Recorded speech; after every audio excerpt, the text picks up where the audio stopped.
What's up? What's up? What's up, everybody? Welcome to the broadcast. Shout out to in the chat room. I know we are back again for another broadcast. Somebody type awful in the chat room. Somebody type awful in the chat room. I want to give a big shout out to Sleepy G2011. Welcome to the broadcast. As you all know, my name is Dennis Spurling, and tonight we are going to talk about awful white women. Angry white men versus awful white women. Do you know they are having a family fight over there? These people are having a family fight. You know, it is just a lot it is a lot going on both politically, socially. There's a lot of racial issues. We are definitely dealing with a lot of information. And what I try to do is I try to make it all make sense. Somebody type "make it make sense" in the chat room. Somebody type "make it make sense" in the chat room. Okay. Now, awful actually stands for, it stands for fluent white female urban liberal. And depending on who you're talking to, it could be urban leftist. Okay. Now, again, family, make sure all my black folk in the chat room, we are resting. Okay. But even though we're resting, we still looking. Somebody type, we still looking. We still want to see what's going on. We still got to be up on things. Okay. So that's kind of what I do, man. But anyway, let's go ahead and let me just go ahead and do my formal greetings. Everybody, welcome. This is the Dennis Spurling podcast. I would like to thank you all again. Have you guys been enjoying the podcast lately? Have you been enjoying the broadcast? Or is it fair to say you're not getting this level of conversation and entertainment, or should I say edutainment, because we're educating ourselves and we are also being entertained? Did you all enjoy? Have you guys been checking out some of my shorts? Have y'all been checking out the shorts? Did you know what your granddaddy was doing in World War II? Did y'all learn a lot? You didn't know what granddaddy was doing in that war? Did you? You didn't know granddaddy was over there helping re-educate Nazi white women? You didn't know that, did you? Now you know. You should have some, next time you see granddaddy, you should ask some questions. You should definitely try to get to know exactly what's going on. Matter of fact, talk to your Vietnam era soldiers. Talk to them too. Talk to your uncles. They all know what I'm talking about, okay? Because they go over these brothers are going over there armed and dangerous. You understand me? But anyway, here's the thing. No matter where you fall politically, since the election of DJ Trump 47, you can't help but notice a clear uptick in some of everything: sexism, patriarchal racism. It's all over the country, and I'm not talking about subtle bias or coded. I'm talking about in your face, unapologetic racism, sexism, and you see it. You see it in the racially aggressive enforcement immigration policies too. And I know some folks are saying, "Well, hey, we benefit from that." Yeah, but we can't ignore it. It is what it is. Okay, it is what it is. We're not going to ignore the truth. We're going to call it what it is. It might benefit us, but we're adults on this page.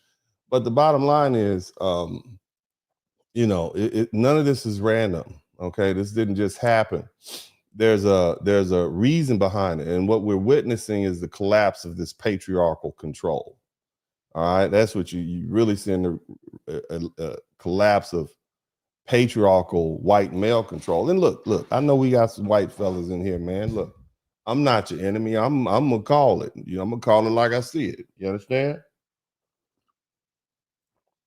I have as much against you as you have against me. You dig? So we cool. But if we not, we not. But we're gonna speak the truth no matter what. Now, what you see again is the breakdown of authority inside white society. And at the end of the day, as I said, this is a family fight. But let me be clear, it's not our family.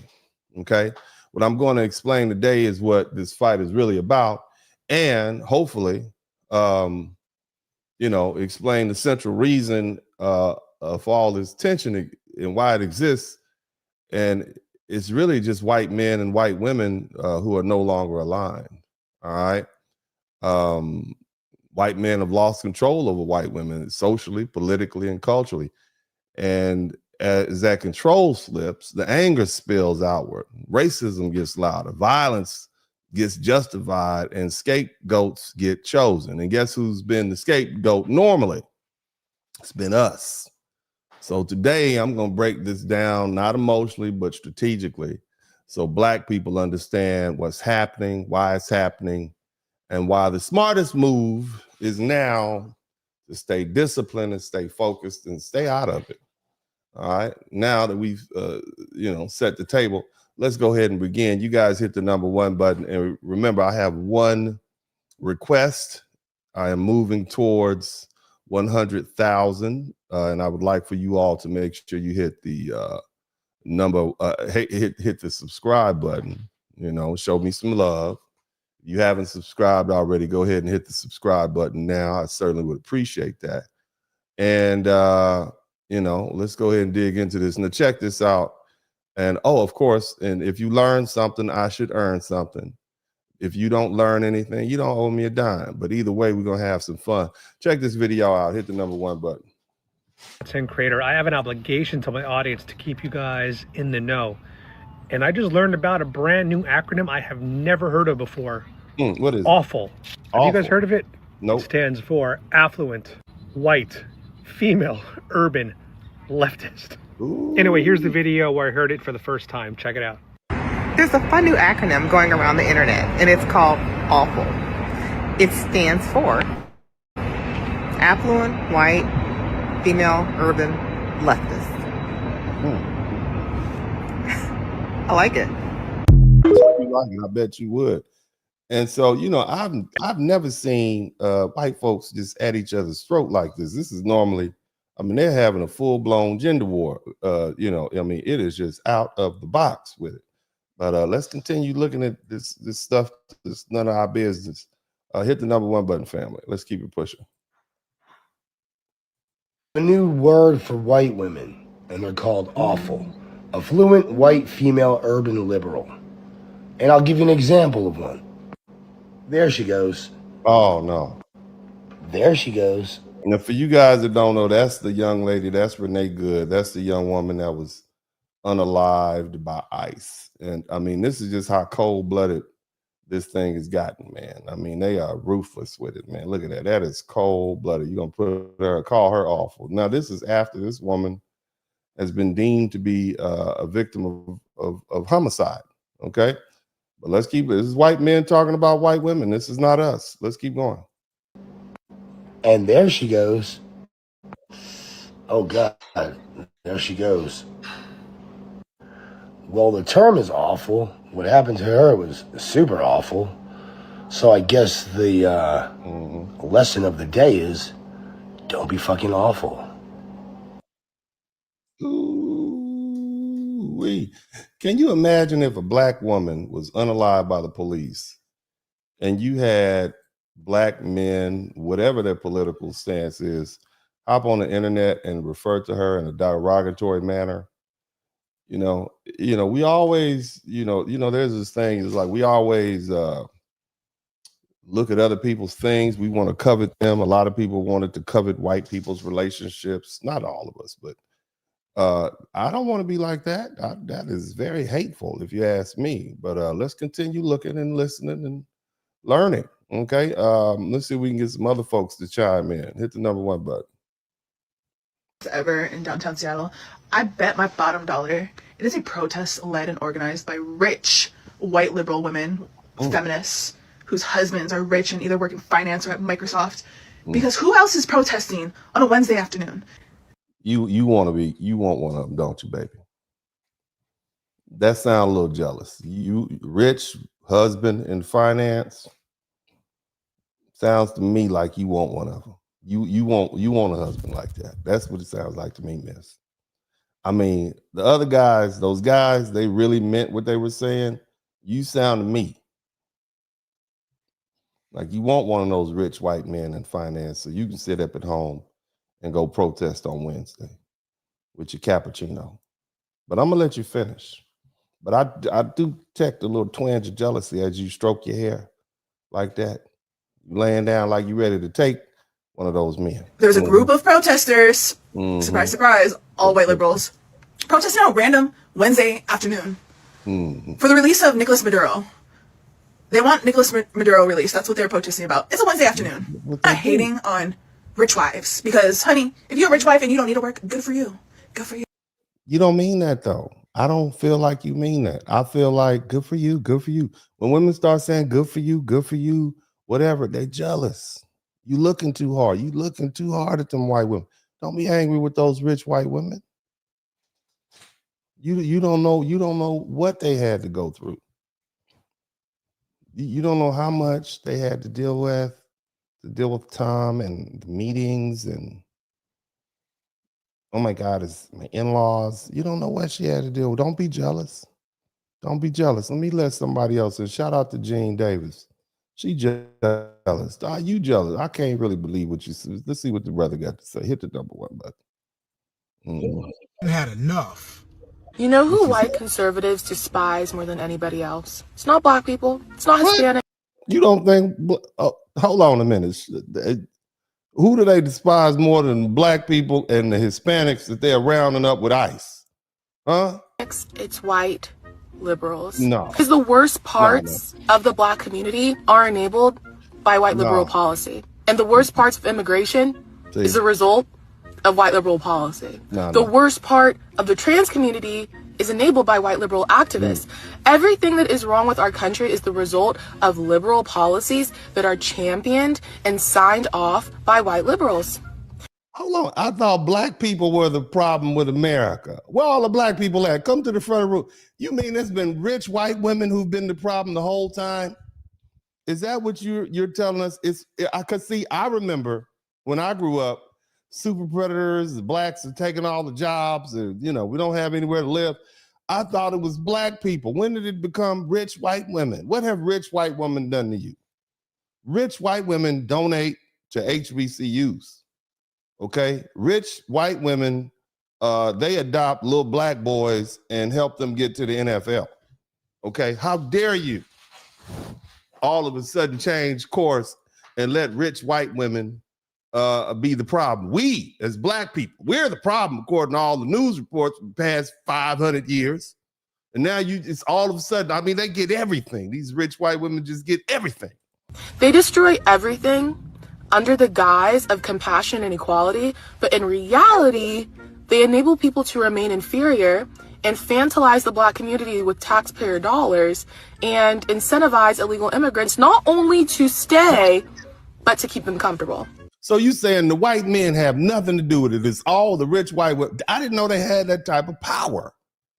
Where are the rich white women? Somebody type awful. Somebody put up the awful, Batman has the bat signal. I need the awful signal. I need the affluent white woman signal to go up in the air. I want y'all to go stand in front of Lululemon, okay, and put what should the symbol of affluent white female urban what should it be? What liberals? What should it be? It should be like what should it be? It should be like a empty Starbucks mug or something like that, or some Lululemon spandex pants. That's what it should be.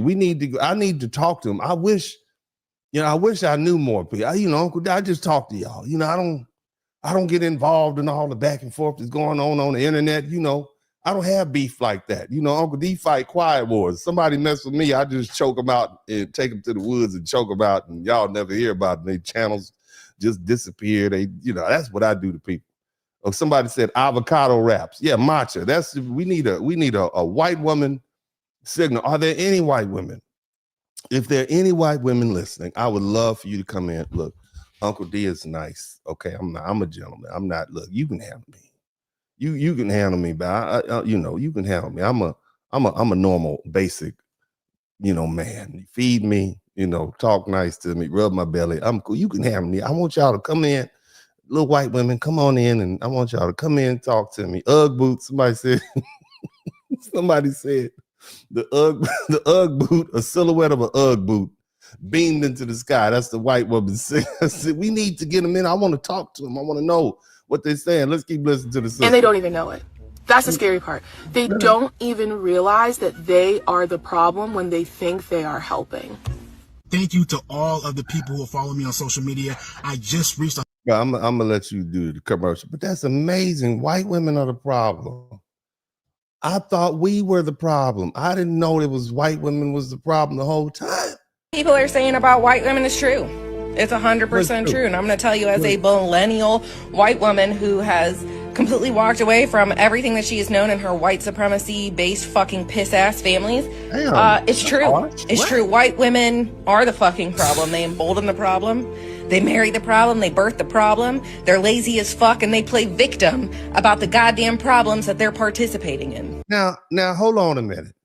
Because as I recall black people saying this a long time ago. I do remember, like, anytime you have a woman who don't even want to breastfeed her own little big head children, she got another woman over there breastfeeding. That's pretty lazy. That's pretty. You got other women out here scrubbing the floors in your nasty house. I mean, but I think black people have been saying this a long time. When did all of this truth come out? Where did this come from? This is the age of Aquarius. This is the age of truth. Okay, I need look, man, this is amazing. And then she just snitching and telling. Somebody type snitching and telling in the chat room. I don't know one happy white woman in one of my families. I only know white women that are either alone because men fucked them over. And oh, you angry. You so angry, little white. You can't say that like that. Family friendly. Somebody type family friendly in the chat. Ruined their goddamn livelihoods and drove them insane. Or oh, that sounds personal. She sounds to me like she's a little personal. But that was from her heart. She came up out her soul. Okay, go ahead, baby. Go ahead, get it out. They settled because they wanted their fucking retirements, and they decided, hey, I might as well let this fucking pissant live next to me. White women and families that have watched their fucking husbands treat them like shit, beat on them, cheat on them, everything, but they still staying with them, laid down like a doormat. They'll be sitting at all these family picnics talking shit. Where the swirl is at? I need y'all to come in. This is your white kings. I need y'all to come in and explain this. These white kings, this is what these white kings are doing. This is what the white kings are doing in their family. Oh my God. I thought it was like Amos and Andy over. This is horrible. This is what it's terrible. Man. Shit about these men, talking about how much they fucking hate them, how they're losers, how they got shit stains in their pants, but they stayed married to him and they still fucking voted to embolden them. White women will sell out their daughters, sell out their children. They will quite literally do anything as long as they get picked. As long as they're not the ones getting beat on. Because what do we know about toxic ass white families, pathetic, shitty, white supremacy based fucking toxic ass white families? Let me tell you about those families. When they're not going after gay people, when they're not going after black people, when they're not going after marginalized groups and poor people, they're beating the fucking shit out of white girls in the family. Especially if you're a free thinker. God forbid you're pretty, okay? Or got a brain. Oh my God, you're getting your ass fucking beat down. And so what happens to those white women? What happens to them? They either find their way in the family so that they can at least be accepted and have love and support, whatever the fuck that looks like, or they leave. Like me. And they get demonized and chastised for it. This is white supremacy. Everything these fucking people are saying is true. Wow. I've watched white women in my family show up for my crackhead cousin who's been to jail a dozen times and put money. White people got crackheads in their family. Next thing you're going to tell me they eat fried chicken and watermelon. Are you kidding me? Are you kidding me? What? I'm gonna let her finish, and then I'm gonna say something afterward. We're gonna let her cook. Somebody type "let her cook" in the chat room. Put some seasoning in it, baby. Go ahead. That's how you feel? And celebrate her because she's selling herself short and being a fucking nobody. When I graduated college, not one of my fucking aunts or mothers or any of those things was there to support me. Nah. You want to know why? Because they didn't like it when I got smarter and I got more intelligent and I could empower myself. Because white women are just a tool for abusive white men. Oh my God. To stay in power. Wow. Oh my God. Hallelujah. I need to unpack. I need one of those Martin Luther King fans from church. Amen. Let the church. She was cooking. She put her whole foot in the pot. She was cooking. Golly, that I mean, that came out well seasoned and well. That was not rare or medium rare. That was definitely that was charcoal. She baked that. It was no blood in that. She cooked that. You understand? But as I was saying earlier, the source of white supremacy, racism, it's rooted in insecurity. When you start doing the studies and looking at it. And it started with insecurity over these white women. You cannot, and so the white woman was actually the first victim of racism. She's patriarchy. Okay, black men for the most part, we're very egalitarian. We kind of let women do what they do. And that's why we're pretty much so easy to get along with. But my God, she was cooking. So she's basically they telling it. They are telling it. Go ahead, girl. This is what awful is. This is what these white men mean by awful. Let's tell the truth.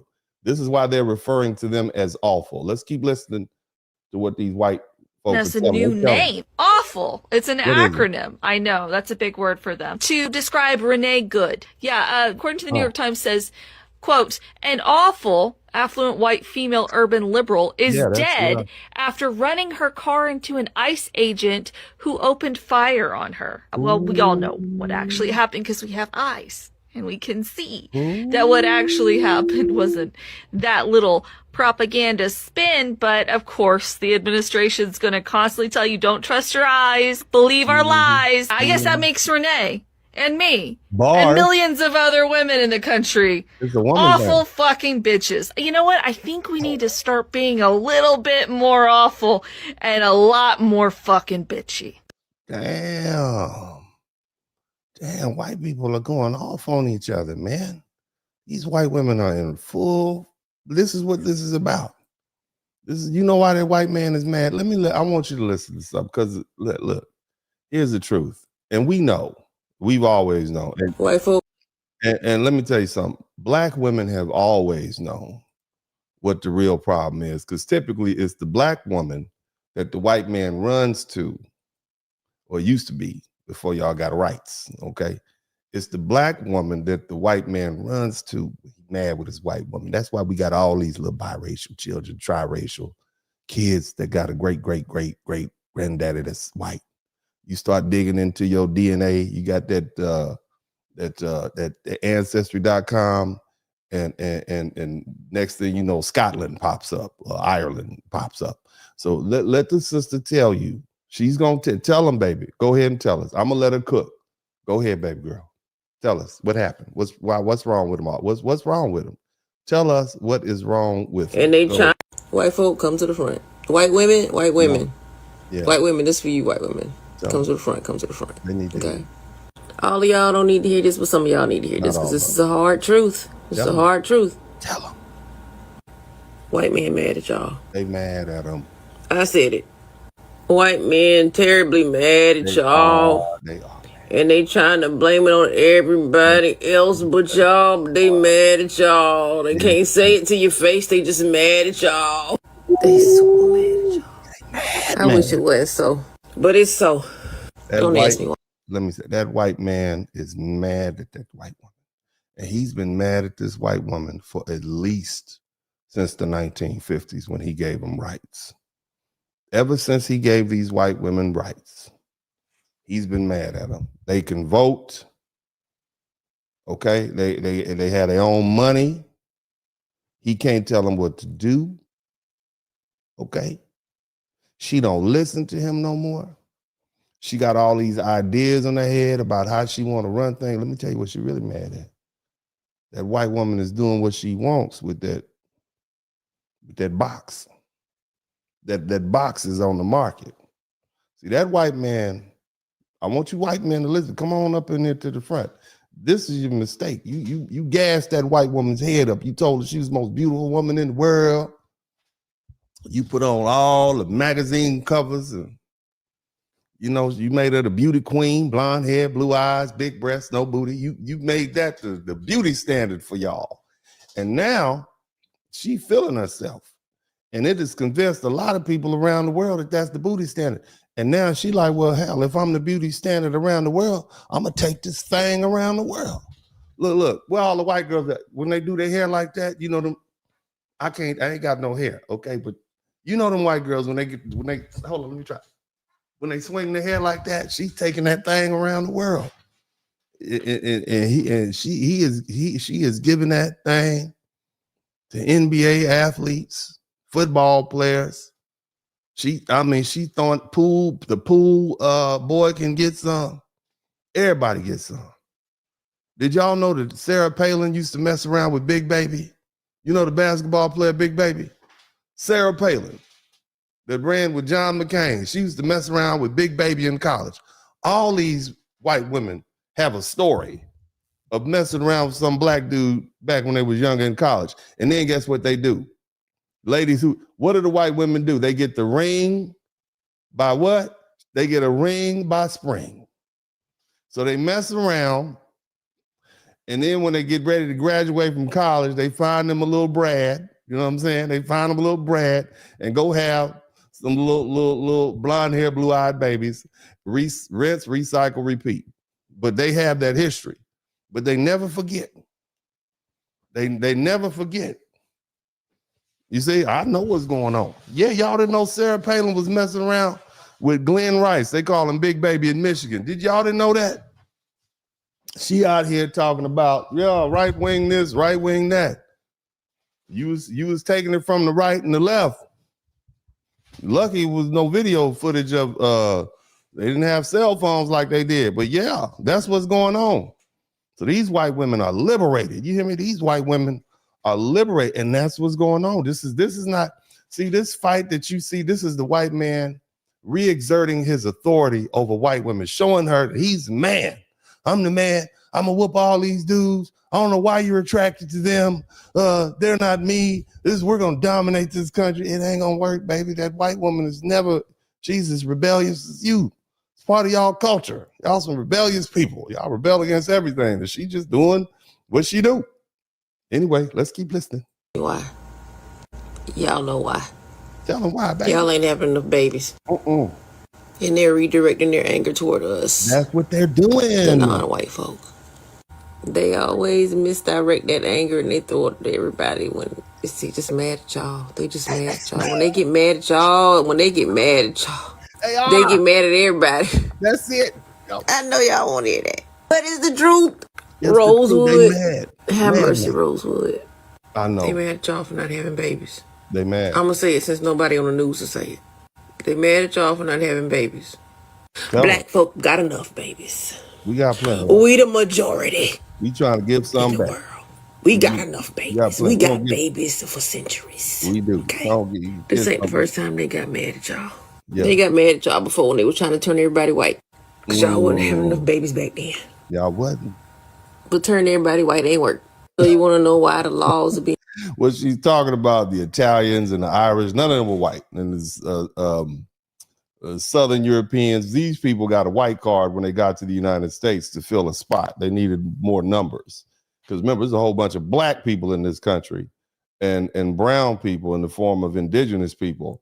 And so they like, we need to get some more people a white card. And see, what you see now is the Latinos struggling to get their white card, and that white card keep getting rejected. Rejected, Paco. Rejected, Maria. You're not going to be white. You know what I'm saying? Well, what if we vote for Trump this time? Rejected. Matter of fact, we're going to send y'all home. That's what's going on. There's a lot going on, man. Let's keep listening. And past so 50 statish like they are. They are. Because they really want to stop y'all. Yes, white women. But they can't say nothing. Abortions. Yeah. Because y'all ain't having enough babies. White to baby. their liking. This is them fussing at y'all. This is what it is. Since they can't say it out loud. They can't say it out loud. They can't say it out loud. She is on point with that. White babies. This is about white babies in control. We goddamn it, they're not having our babies. This is what's going on. Let's keep listening. You can't control nature. You better go start trying to woo that woman. You better talk to her. All right, let's listen to what this cat has to say, man. Let me see. We got some more people up in here. Let's go back to awful. Let's go about these white. And they cutting up. People who are very surprised that this woman was white, I invite you to sit with the privilege of never assuming someone gunned down in the street is the same race as you. That in and of itself is a privilege. Now, what she's talking about, see this, she's saying, you know, you got a lot of white women in the uproar. Okay, you got a lot of white women in the uproar. They're shocked that a white woman was, you know, unalived by law enforcement. That never happens to us. And the sister right there is just saying straight up, that to assume that, you know, to assume that somebody getting unalived by the police will never be a member of your group. Yeah, that's a privilege. But in response, the white women are saying they're divorcing their husbands. Have y'all heard that? The white women are saying they are divorcing their husbands. Listen to this. All the white women leaving their husbands. Suck it. Because they don't feel protected. The white woman says, I don't feel protected, so I'm going to leave my husband. That's a lie. You don't even know her. Did you even know her? Scare me. I'm so fucking sick of most especially white men saying this shit to me. Fuck off. Oh Lord, look at the disrespect. I mean, they are just, look, brothers, we thought we had it bad. You know, the sister's been giving us the blues for a long time. The white man is catching hell right now. White women leaving their husbands over ICE. How many things have you overlooked? I know the answer. I just want you to think about it. Damn, you see that? This is real. White women are divorcing their husbands because they don't feel safe. Okay, can you imagine? Did you know what it does when you have your woman talking about divorcing you and you white? That's all. Video about white women leaving their husbands over current events and like why it took you so long. I knew that people would be coming to make excuses. What I didn't expect was the excuses to be like so poor and the same ones over and over again. Actually, that's a lie. I did expect it, but let's talk about it. A favorite, they got married young. Okay, well, I married my husband at 24. I met him when I was 21. So this is a white woman saying, you all are crazy. What are you doing? Why would you tote the line? This is her. But I think like they probably wanted to leave their husbands anyway because they didn't even know this woman. It's just a random white woman. I'm just going to divorce you because, you know, you're not supportive of this woman. The husband like, I just came home. I'm trying to watch the game. And, sometimes people just pick a reason to do something they want to do anyway. They'll pick a fight so they can have a reason to walk out, and that sounds like y'all have not been happy a long time. If this young woman getting unalived and your husband's response or lack thereof is the reason that you base your divorce on, that means you've been wanting to leave that man. That's what it sounds like to me. But again, what we always notice is white people they're all, they have a higher marriage rate. But the thing is, what we don't talk about is the divorce rate. To get divorced, get remarried again. And so that's one of those cultural things. They get married at like 16, stay married to 19, have a baby, get married again at 20 to another man, have 3 babies for him, and then get divorced at 48, take his money, get married again. Okay, and so they're still married, but they got 3 marriages. That's something that we don't see in the stats. Let's keep listening. Young, you could say. I vetted that motherfucker because in 2012, 2013, I already knew I wasn't racist. It wasn't just like a twinkle in my eye that I might think about becoming not racist 10 years from now. So the I was young excuse still doesn't fly with me because it's about who you are. Yeah. They were raised by MAGA parents. Same, baby girl. Sure, I have one parent who is now not MAGA, but when I was a kid, my parents were both voting Republican, and my dad was the one spewing racist shit all the time, and my mom never said anything. In fact, let's tell a little story Now, hold on. You all told us that racism was just an illusion. And now you're telling me the dad was spewing racism all day. So you all were lying to us. Are you telling us that us black people, when we were saying, like, are you black people hearing this? Somebody type black people in the chat room. I need to make sure you all are here. You're telling us that all those years when you were telling us that racism is made up and we just need to work harder and we're victim, it was true. So we didn't get the job because we were black. That's what you're telling. But you told us otherwise. You told us that it was just made up, and if we work harder and pulled ourselves up by our bootstraps, racism would go away. Slavery doesn't exist anymore. Racism died with the Emancipation Proclamation. That's what you all told us. And then when Black Jesus got elected to be president, he absolved America of all its past sins. That's what you all told us. I remember, I was here, and now you're telling us. Now you're snitching and telling. Now you're telling us that actually that was accurate. The statement you made, I just didn't want to tell you because it wasn't convenient. So, okay. Thanks. Appreciate it. Let's keep listening. Every year my family made gingerbread houses, which if you followed me around Christmas, you saw that I did it this year too. But one year my dad took all of the broken pieces of the gingerbread houses, and this was like in 2003 or 4, I'm going to say. Okay. And he made a scene that looked as if somebody had boomed a village, and he wrote in icing that it was Baghdad. Oh, so you just So if I was able to recover, unlearn, become anti-racist after that being my upbringing, you can do it too. Well, thanks a lot. I mean, I'm learning a lot. You learn a lot about people when they're mad at each other. They'll tell you all their business. Let's listen to some more white women talk and tell. White women are finally getting really fucking fed up of their white husbands telling them that they're overreacting to what's happening. Somebody type nose ring in the chat room. Go ahead. In America, and the divorce rate is spiking and is going to continue to spike because they're like, I mean, I bought into the patriarchy enough to believe that you were going to actually protect me. And now that there's actual danger at my doorstep, you're telling me I'm being an emotional woman. So all you white women, so you telling us you don't feel safe. But okay, and look, they told us, they're telling us they don't feel safe because they saw one white woman get unalived by the police. Now, black women, and I am not going to speak on behalf of black women. I would never do that, but I would suggest, if I would think that black women have experienced that same thing with situations like Sandra Bland and you all and Breonna Taylor, okay? And you all told us, well, don't worry about anything. All you have to do is just comply. And that won't happen to you. That's what you all told us. Look, I am so sorrowful for what happened to Renee Good. But when it happened to black women, and we saw black women get under, and black men too, okay? But black women, you all told us to just comply.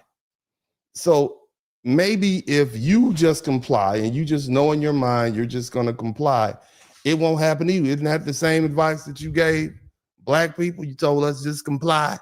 And now, I mean, so don't be afraid. Nothing to be afraid of. And you're gonna, but nevertheless, you're so afraid that you're gonna divorce your husband because you don't feel safe. That's the rationale. Okay. But I'm gonna let you keep going.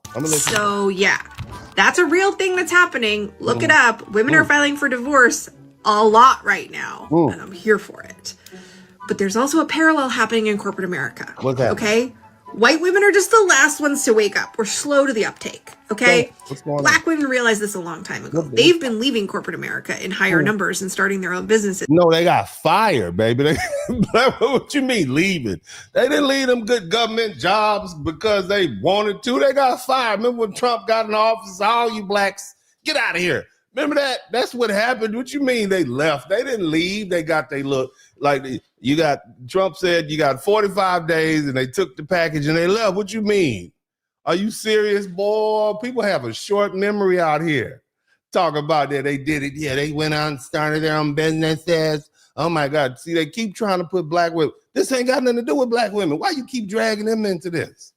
I'm telling you, black women, look, you are white women's spirit animal. Do you hear me? You are their little chocolate avatar. That's what you all are. Can you hear that dragging y'all? This is a fight between white men and white women, and you dragging black women into it, ma'am, with your little Italian self. Let's keep going. Because they realized how toxic it was. And a lot of these black women and black executives who I worked with worked in roles where they really thought they could make a difference. They were in like people development or DEI, right? Or no, leadership. They was there to get a check. They was playing with you, okay? They knew damn well they wasn't gonna make a difference. They was there to get a check, trying to make it to their retirement, sweetheart. And they realized that like, oh, it was all just PR. It was all part of the same fake machine. And like, I don't align with that. And they're just gaslighting me. So a lot of black women left corporate America, started their own business. They didn't leave corporate America. They were fired. You are fired. You not remember that? Anyway, go ahead. Are out doing their own side hustles. And white women are finally fucking waking up too. That like, they don't have husbands like you have. Your husband is your main hustle and your job is your side hustle. Okay? So they need two incomes. Boy, I'm telling you, you really don't have a lot of black friends that speak honestly with you. I'm gonna be the designated black friend for all these white people. I'm gonna have them throwing up black power fists and walking around with bandanas on their head by the time I get finished with. They're gonna have a great understanding. It's gonna be a few. I'm gonna throw a few MFers out there at them because they're hard-headed. But let's keep listening. But the patriarchy is not gonna protect us. We're just the last ones it stomps. Oh, shout out to Penelope. Yeah, you find looking. Last ones it stomps. Yes. And now corporate America is stomping us. Ooh. Okay. Who runs corporate America? Why is you say the name? Who runs corporate America? It ain't black men. It's not Asian men. Who's corporate America run by? White men. You white men are stomping you, ma'am. Don't put it on the patriarchy. That might include all us men. That's the white man. That's the children you raise and so on and so forth. We're like, oh shit. Mm-hmm. Oh really? shit. You just found out. So I think we're going to see not even a higher number of like divorces from white women, but I think we're going to see a much higher number of white women saying this to corporate America. For how long? And to those systems. And it's just, I mean, it's about time. We're very slow. This white woman is signaling that she wants her black allies back. You black women, they want you all back. See how they gave you a shout out? She didn't give a shout out to the Asians. She didn't give a shout out to the Latina women. She didn't say anything to the Samoans. Why don't we ever bring the Samoan women? They are big and strong. Okay, why don't you give a shout out to the Samoan women leaving corporate America? Why is it always the black women? You send up the black women sign. What's the what's the distress signal for for black women? Y'all said for white women is Lululemons. They sending up bat signals for black women. They trying to send up, we need you, black women, come back. We need you to come on back. That's why we're giving you, we need you back here. We need you. What's the bat signal for black women? What is the signal that the white women throw up whenever they need black women to come jump in front of them? They say UGG boots are for white women. What's the signal for black women? I need y'all to figure that out. But she's sending up distress calls. She needs help. All right, she needs that black female avatar back to jump in front of this whoop down. Yeah, but y'all sit down. Black women, you are resting. Put your feet up. Okay, I need you to get that razor blade and scrape that corn off the side of your baby toe. As a matter of fact, just get you some bigger shoes. But anyway, you're resting. You need to relax. You need to chill out. Let's listen to some more white women talk about their situation. All right. Let's see what we got here. Hit the number 1 button if you can hear me clearly. All right. Doesn't care about all women. He doesn't care about you. I think the hardest part of this current political moment is realizing how many people around me are actually evil. Not stupid, not misinformed, not misguided, just blatantly, openly enjoying and relishing the suffering of other human beings. White ladies are leaving their husbands. They're leaving their white husbands. They're telling their wives they're overreacting. And it's not that serious. And all of this stuff with ICE is not going to affect us. So why worry? Man, all I know is that Minneapolis is probably going to move up the ranks of best places to be single after all of these divorces. and women understanding that the man they married is a bitch-made motherfucker who ain't really in family friendly. So you watch your potty mouth. Okay, you are not, you a little foul mouthed ginger. You watch that mouth, sir. You're not going to come in here and destroy my family friendly environment. Okay, clearly you have too many Latino and Black friends. I bet you can curse in Ebonics, broken Spanish, and Irish. Okay, well, you're not going to do that here. Watch it, sir. Interested in protecting shit but his own peace. Ain't that right, boys? Deep down, they believed that if it came down to the line, at the very least, he would protect them. And now what we're seeing with what happened to Renee Good. Now this is aggressive. This is the tone that white women use when they calling the police on you. There's 4 guys outside. They don't look like they're supposed to be in the neighborhood. I mean, you know, what do they look like? They have on black shirts and black pants, and they have throwback Jordans on and hoodies.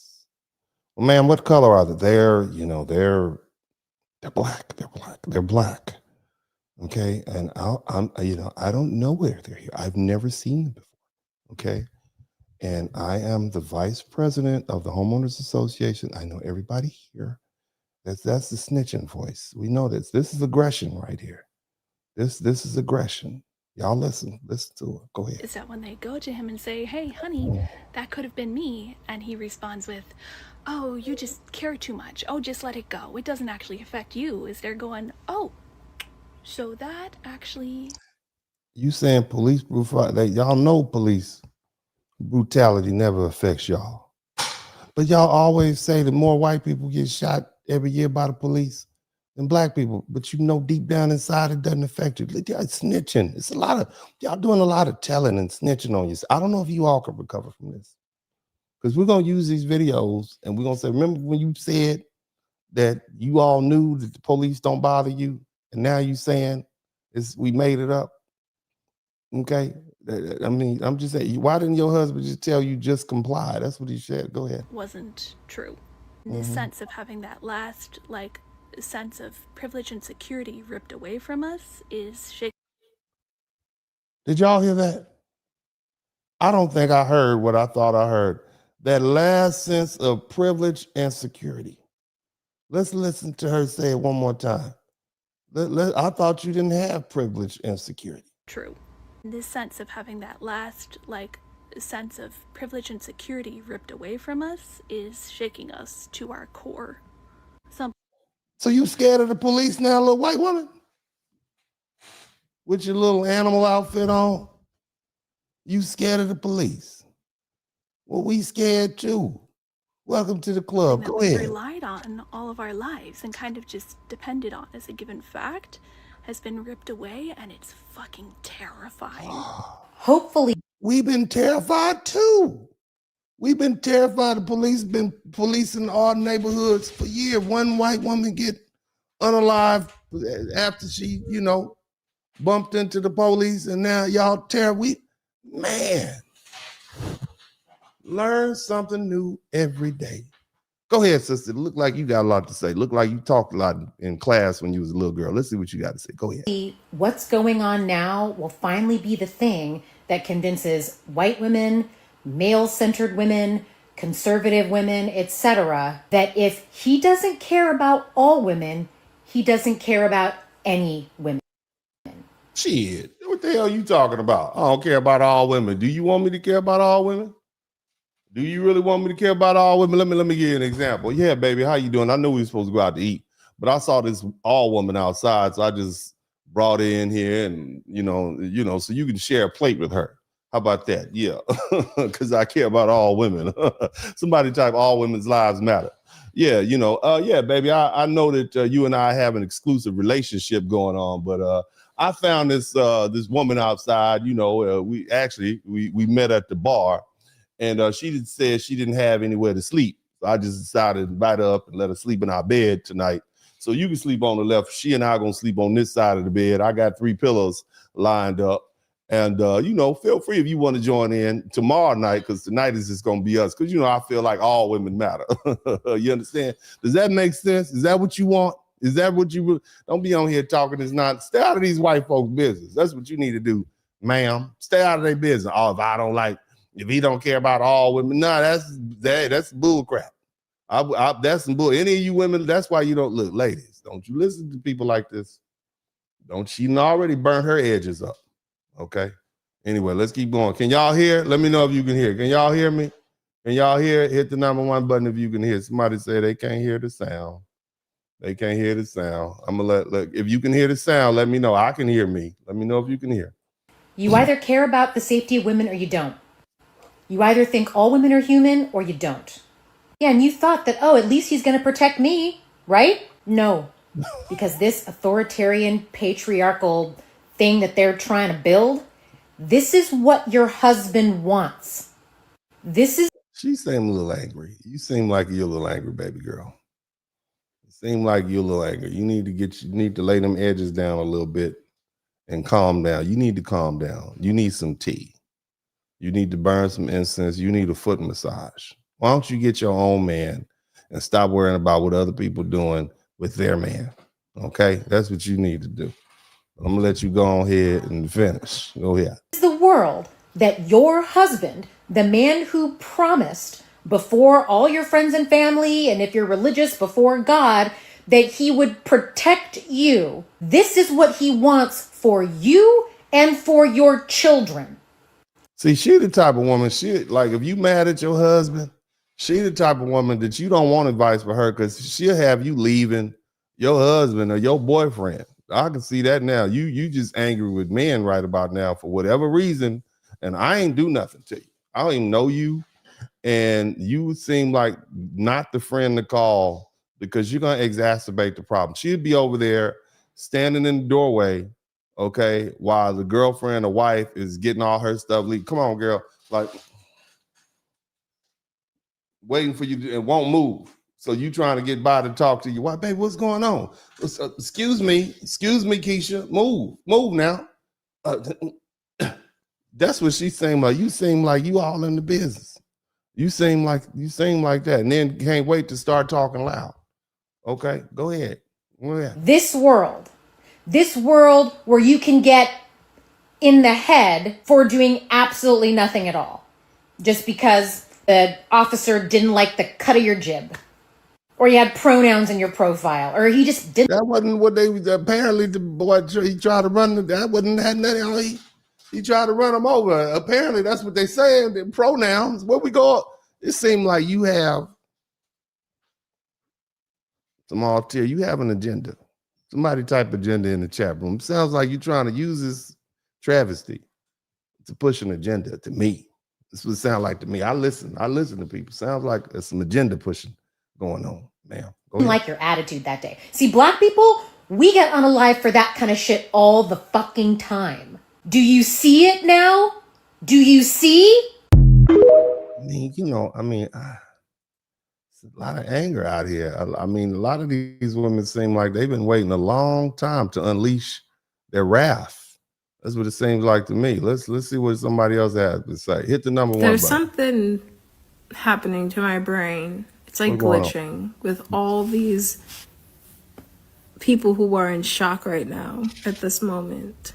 Tell me. But what I really wanted to specifically talk about were the white women divorcing their husbands after Renee Good. She got like a lot of tattoos, and it's a little distracting. But go ahead. I had to pause with that for a moment, right?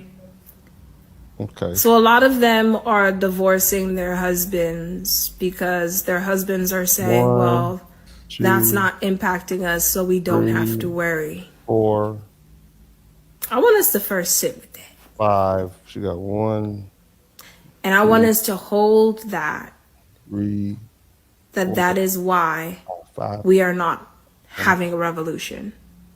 Revolution? Because there are people who, one, know for a fact it won't impact them, and they therefore don't give a fuck. People who think it won't impact them because they're... How you make the piercing stick in the middle of your head like that? I mean, how do they get that in there? I'm sorry. Go ahead. Their privilege has thus far stood the test of time, and has showed up for them and protected them. Are you just making this up as you go along? Are you just putting words together? Somebody type word salad in the chat room. And so therefore, they also don't give a fuck. And you have to question what percentage of the population that is. How many people are disengaging because it doesn't impact them, or they think it won't impact them? And also on the flip end, how many people are only engaging because it just now began to impact them? Okay. Yes. Oh, really? And ladies and gentlemen, this is a demonstration on how men learn to tune out women that they don't want to hear. This is just what it's like when you need to refocus on the game, or maybe it's something you have to do. This is what's going on. And we've just pretty much tuned her out, right? And then I'll be right back. I got to go to the bathroom. Okay. That's pretty much how that works. Okay. Because too much distraction, too much babbling. I couldn't. Let's listen to this, brothers. Brother, what you got to say? Talk to me. Let's hear. These days when you see my face on here is that the wave of white women leaving their husbands out in the Midwest and across America is not anything to celebrate. They're still going to go and find another man who fits the exact same profile because they haven't changed their behavior. They would have left this man alone before this, but he finally crossed. Sir, are your nails painted? Sir, are your nails painted, sir?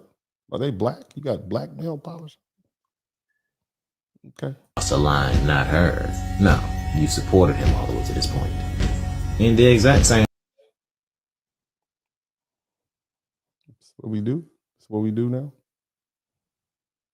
Okay. Okay. Way that disavowing Trump now doesn't make him clean of the things he supported, neither does divorcing him make you clean of what you've done. You laid beside that man, gave him comfort and peace while he took it from everyone else. You don't get to absolve yourself and wash your hands of what you've done just because you're a woman in the situation. I'm sorry, Eve, but you're just as guilty as Adam. Turn around and go do some work to fix him.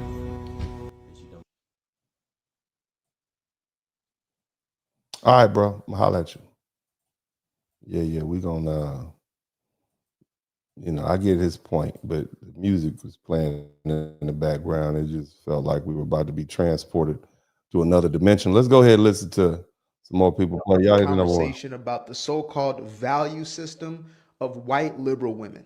Okay, now, let's talk about mind you, this is a group of individuals who they'll look to defend criminals.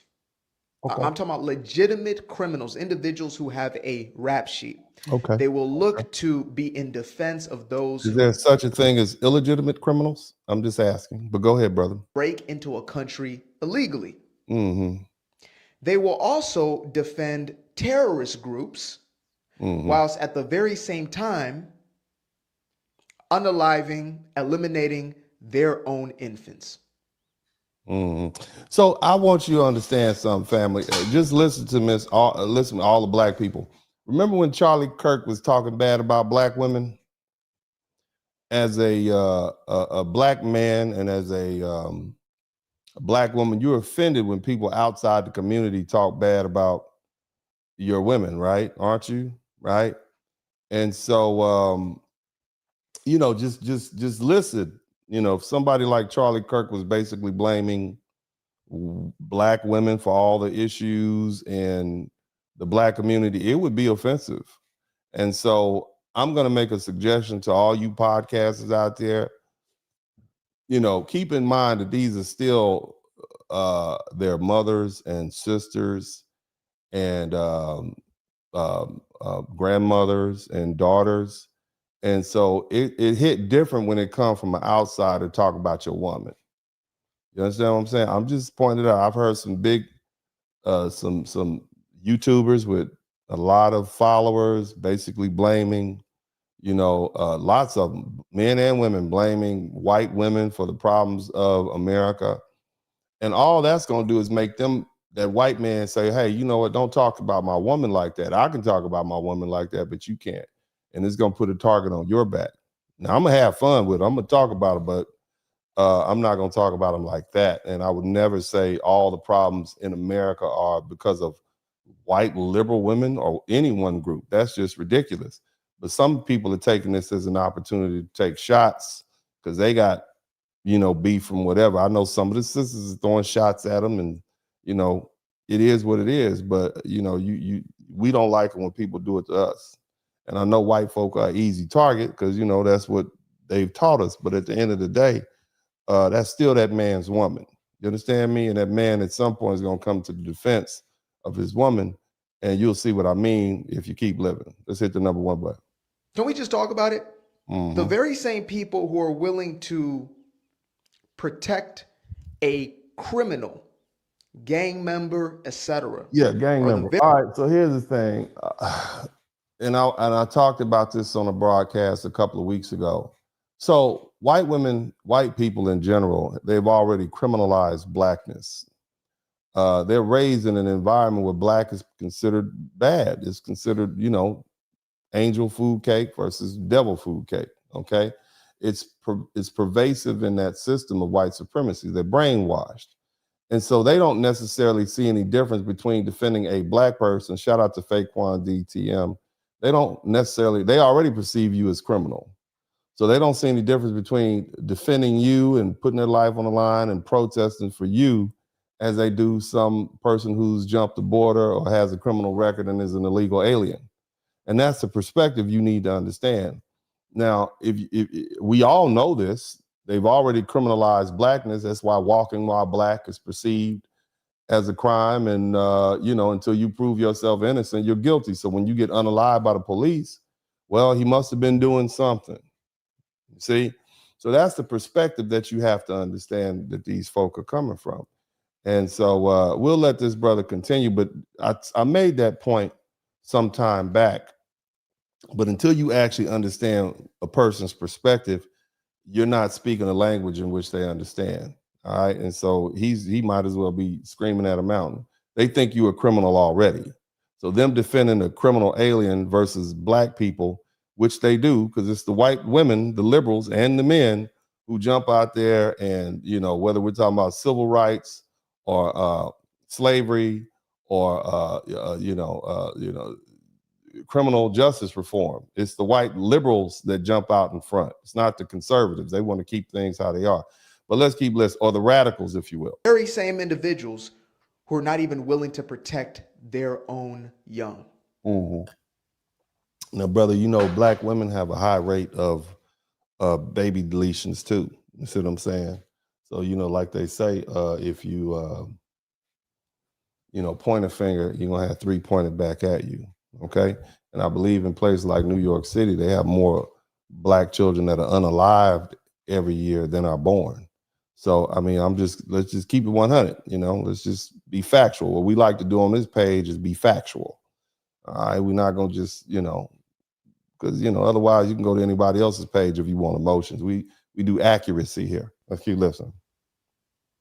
That's it. That's all I got for y'all. Thank you so much. I appreciate you. We're going to go on to the next person. Let's see who else we have. I think that's about all that. Now, what is, what is, we got a couple more here, and I'll let you guys hear a couple more. We'll let them speak for themselves. What do you think about this situation, ma'am? I know you see me dancing and laughing and smiling, but I'm not What's going on? That dark place. But I wanted to share a couple things with you. Number one, that woman. She's happy to be awful. Okay, somebody type awful in the chat room. She's happy to be awful. She's taking this as a badge of honor, making change. Okay, let's see what else we got in here. Hit the number 1 button.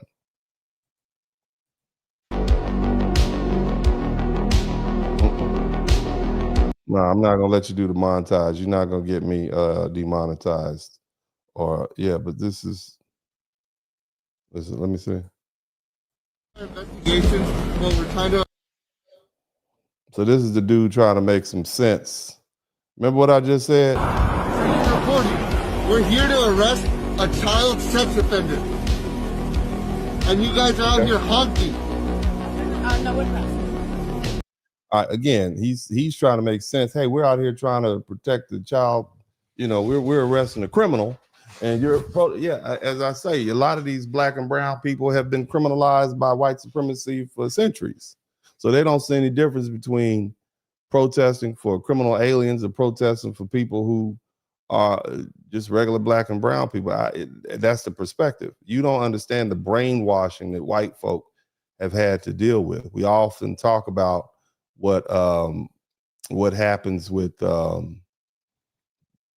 folk like us, you know, regular black people and brown people and Asian people, but we never really talk about the mind warp that white supremacy racism does to white people. Let's keep listening. I like this broadcast. Listen to this. And they feel like they can't argue with women their own age. They don't ever bring academics onto their podcast. They always bring on like barely out of their teens or actually in their teens OnlyFans models. And they have felt left behind by women their own age. And now they're terrified other men are also going to leave them behind. So what they're really doing is trying to keep all these other men and boys down with them in the trenches. And it's like, no, let them go, man. Like, it's your problem if don't gaslight everyone into thinking you're normal. Are you quiet? Look, strong woman. Not asking you. So basically what she's saying is these women have elevated, they're educating themselves, they have money now, they don't need these white men anymore. Technology is allowed for white women basically to not need men per se, so they can get a divorce, okay?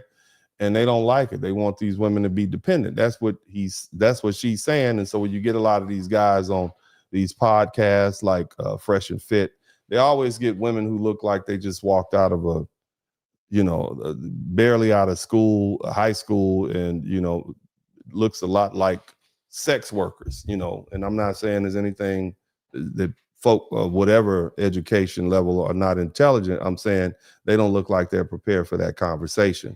Now, listen to this guy get super frustrated when he has to deal with a woman who treats him like he treats, women. Listen. Look, strong woman. I thought you were a strong woman. I hope you guys have a really good day. I'm leaving. Hold on. You don't look happy. Like, why are you like screaming on your podcast? There's pills for that. Like, go talk to a person in an office. Like, there's therapy for that. But instead, no, let's normalize the subjugation of women because we're telling men that they're too inept to grow.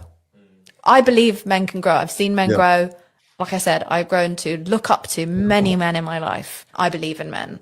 And the people who tell you women have to be brought down, don't believe in you, don't like you, and are very, very dangerous. I've watched almost every single.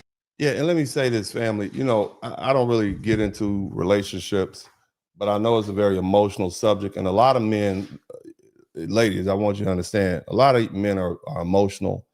And they're triggered by emotion, like, yeah. You know how you see guys get hyped up when it comes to playing football, like in the locker room, they'll get them hyped up and whatnot. And that's the enemy. And, young men are easy to do that. That's why we recruit them at 18 years old and give them a 164-pound backpack and a rifle and send them up the side of the hill to shoot people that they don't even know. So if you yell and scream enough and you get men hyped up enough, young men especially, they're subject to, they will follow you. They will feed into that. You don't see any calm, methodical, thoughtful men speaking to these young dudes these days. They basically saying the woman is the enemy, blah, blah, blah. And they get them hyped up and emotional. And that's why they're so popular. You see? That's what you see happen. It's like a trick. If I get these young men hyped up and amped up and excited, if I yell, whether you're talking about Nick Fuentes or Andrew Tate or Myron Gaines, that's the hook. get them hyped up, get them angry like a coach or something like that. Send them out there to, fight against the world, right? This is what this is a trick. It's a marketing. And if you're a type of young man haven't been raised and taught how to analyze your emotions and control your emotions, then you'll fall for it. Let's keep listening. Podcast you ever did for about 1.5 years. So much so that I bought into a lot of the things that you said. And for about 2 years, it led me astray and significantly damaged my personal life, including relationships. How did it lead you astray? Well, you told me to go sleep with a bunch of women and date multiple women at the same time, which I did. And it significantly damaged my life. My concern is what you're saying to men leads them astray, because I'm a walking example of it. Well, there you go. And you grow and you learn. And at some point, you guys who listen to these cats on the podcast and you like what they say, you'll realize just, man, these dudes are very inadequate men. But this is kind of what I was talking about earlier. Look at this fella right here. Women are the biggest poison to our society. Not white people, white liberal. Now I want you to listen to this Mexican dude, and I want you to watch this white dude very carefully, okay? And you'll see he's going to pivot, and he's actually going to respond, and he's going to put forth a defense. And he's going to basically say, it's not our women, it's not just white women, it's all women, okay? And so he diffuses the attack. And in doing so, he's defending his women. This is what I'm trying to help y'all understand. You can't just be spewing that. These men are not going to sit up here and let y'all just keep talking reckless about white women forever. This is their woman. Let's keep listening. Liberal women are the biggest poison to our society. Not white people. White liberal women are the biggest poison to our society. Not blacks, not Hispanics, not Asians, not Arabs, none of that, right? Is white liberal women. Now, how does that hit you? What if we have somebody on the internet saying black women are the biggest problem to society? All the black men like, nah, that's not even cool. That would be racist, right? So this is how this hits, okay? And you'll hear what the man says. He might agree with some of that, but he's not going to sit up there and let you talk reckless about his woman, because he's a man and he has to protect his woman. That's what they complained about in the first place.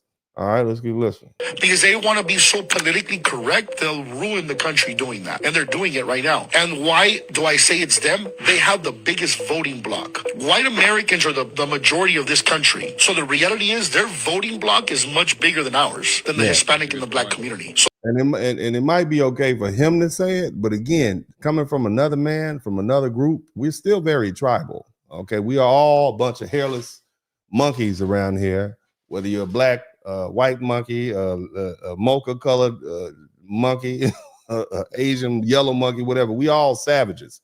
And in that regard, we are all territorial and we are all tribal. So listen to this. So therefore, by the way, who do you think voted for Gavin Newsom? Strong, independent men? No. White, pink hair, blue hair, liberal women, white women are the ones voting for these idiots. Gavin Newsom won because of liberal white women, and so did Mandani. While I was watching him make a very good point, I wanted to correct him saying it's not white liberal women, it's liberal women. Oh, it's not our women, it's all women who are liberal. You see that pivot in the defense, that diffuse? That's what I'm trying to explain to you. So, I'm just throwing that we haven't even got into the broadcast yet. I'm just trying to help you all kind of give you a perspective on dissecting what people say as it's, as it's being said, so you can make a mental note. You got to listen to people. If you listen to people long enough, they'll tell you who they are. Let's keep listening. Any ethnicity.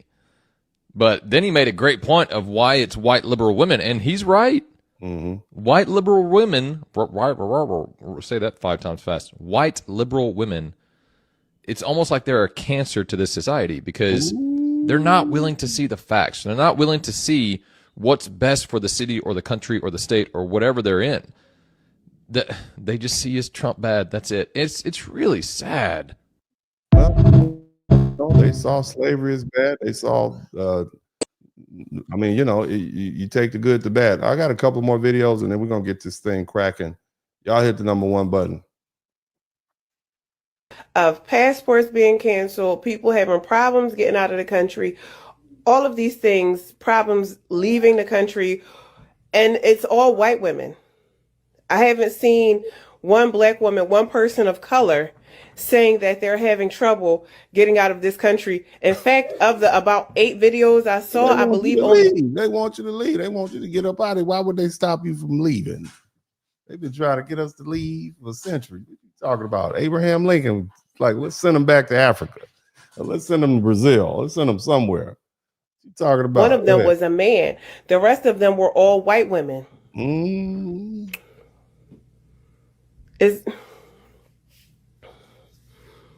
I would be scared if I was a white woman. What the fuck do they have planned?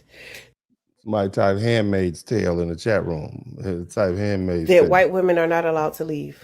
Ooh, I don't know. I mean, I don't know about all that. I just thought that was interesting. But anyway, let's go ahead and proceed forth with the broadcast, family. And again, as I've said earlier, you know, this is none of our business. Okay, we are relaxing.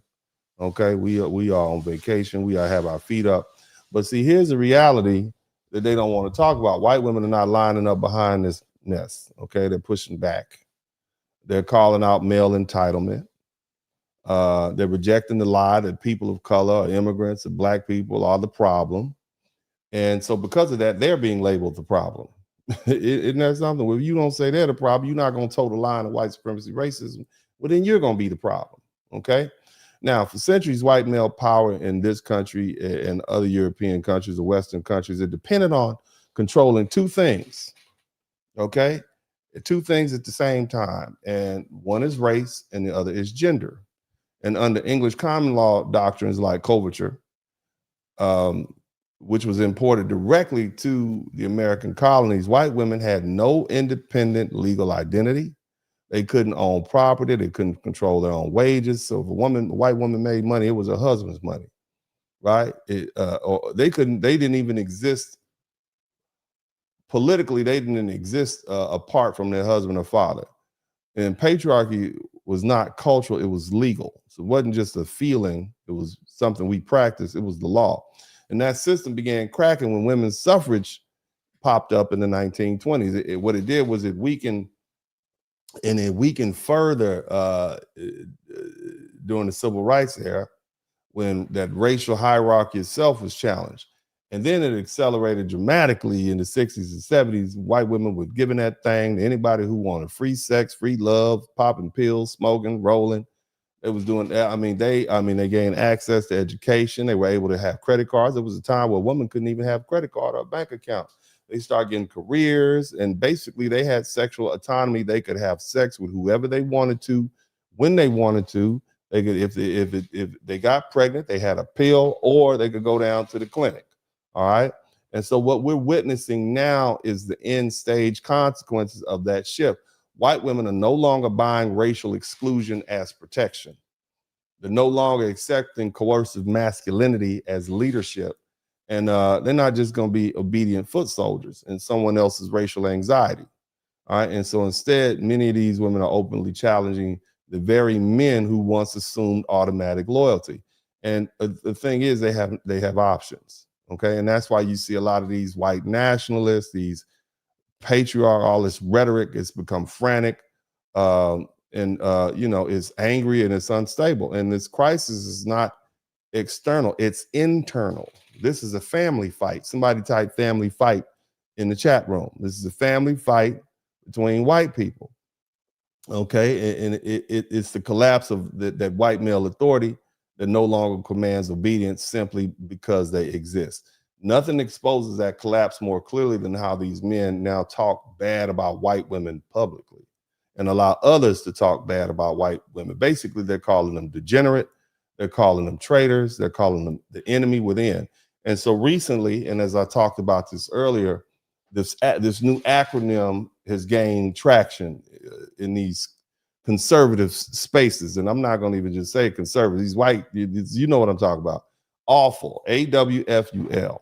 And again, I'll say it again, it stands for affluent, white, female, urban, liberal. This is on the recover. I think this was on the cover of the New York, it was the New York Post or the New York Times. All right. And the term is openly hostile by design. It is meant to shame and isolate and discipline white women who protest against any of these policies that they deem are unfair. Immigration enforcement, police violence, or racial targeting. Here's the thing you need to understand, and we've talked about this. We keep it all the way 100 on this page. Clearly, the targeting of Black and brown people by ICE is racially driven, whether you like it or not. I know my foundational Black American brothers and sisters, we happy to see them gone. We happy to get all of them out of here. We happy. Go Mexico, Jamaica, Haiti, all Nigeria, all y'all got to go. We happy about that, right? We happy. But what you don't see is a bunch of people from Ukraine being sent home.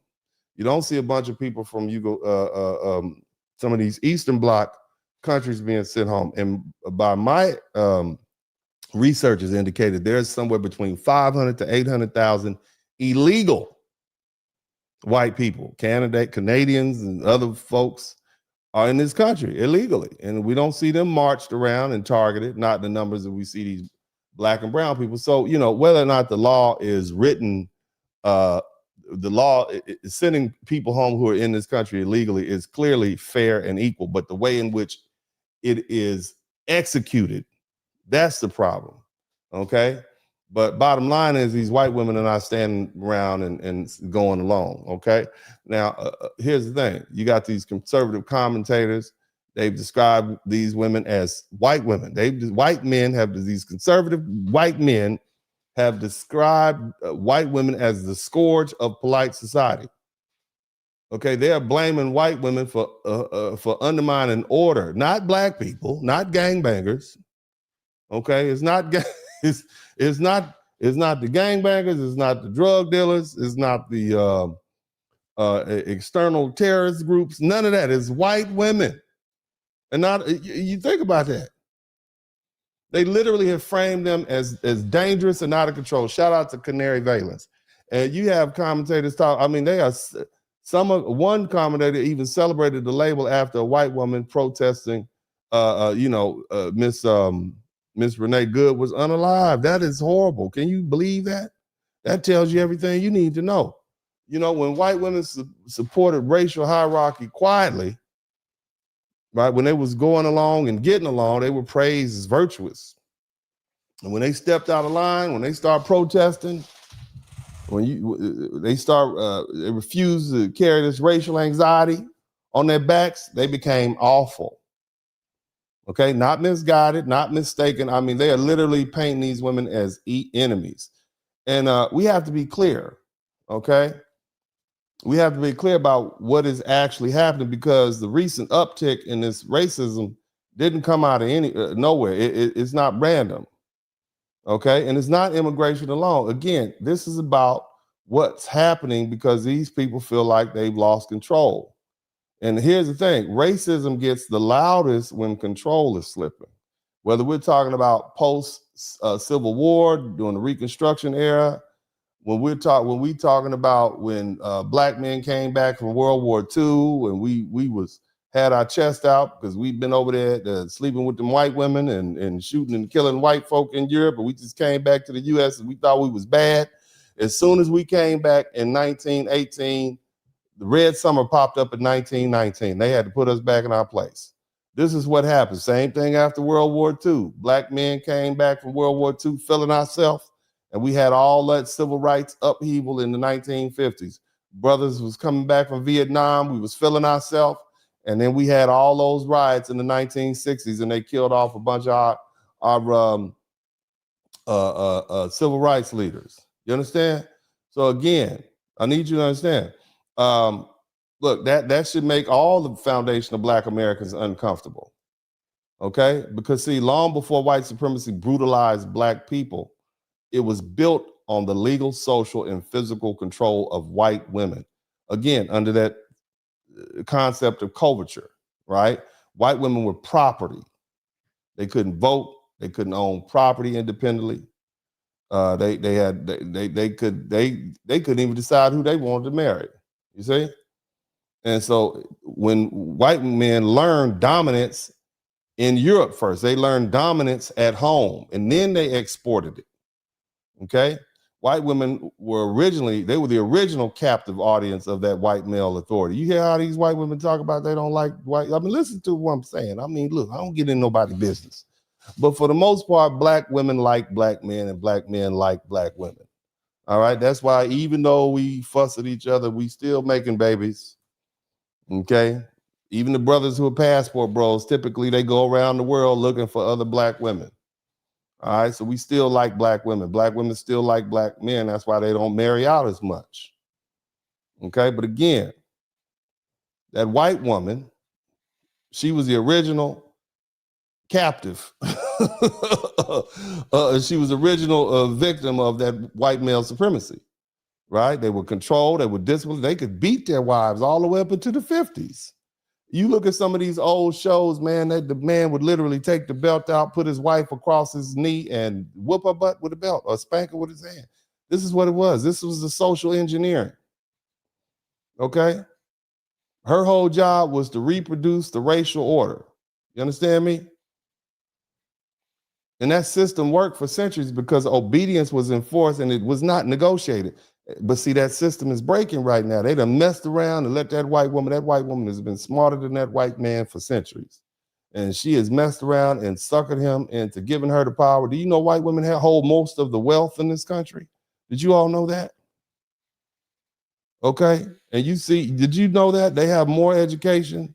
I think it's two white women in college for every white man. Did you know that? Your wife is a high-ranking manager, and you work at you got a construction business. Yeah, you might make more money than she does, but she has more influence, social status, and power than you do. You can't tell her what to do, even if you do make more money. And so what you see happening is white women doing exactly what autonomous adults do, choosing their partners, rejecting coercive masculinity and refusing this racial panic as identity and living outside the scripts written for them. White women need us around here. What happens if the black people and the brown people get removed?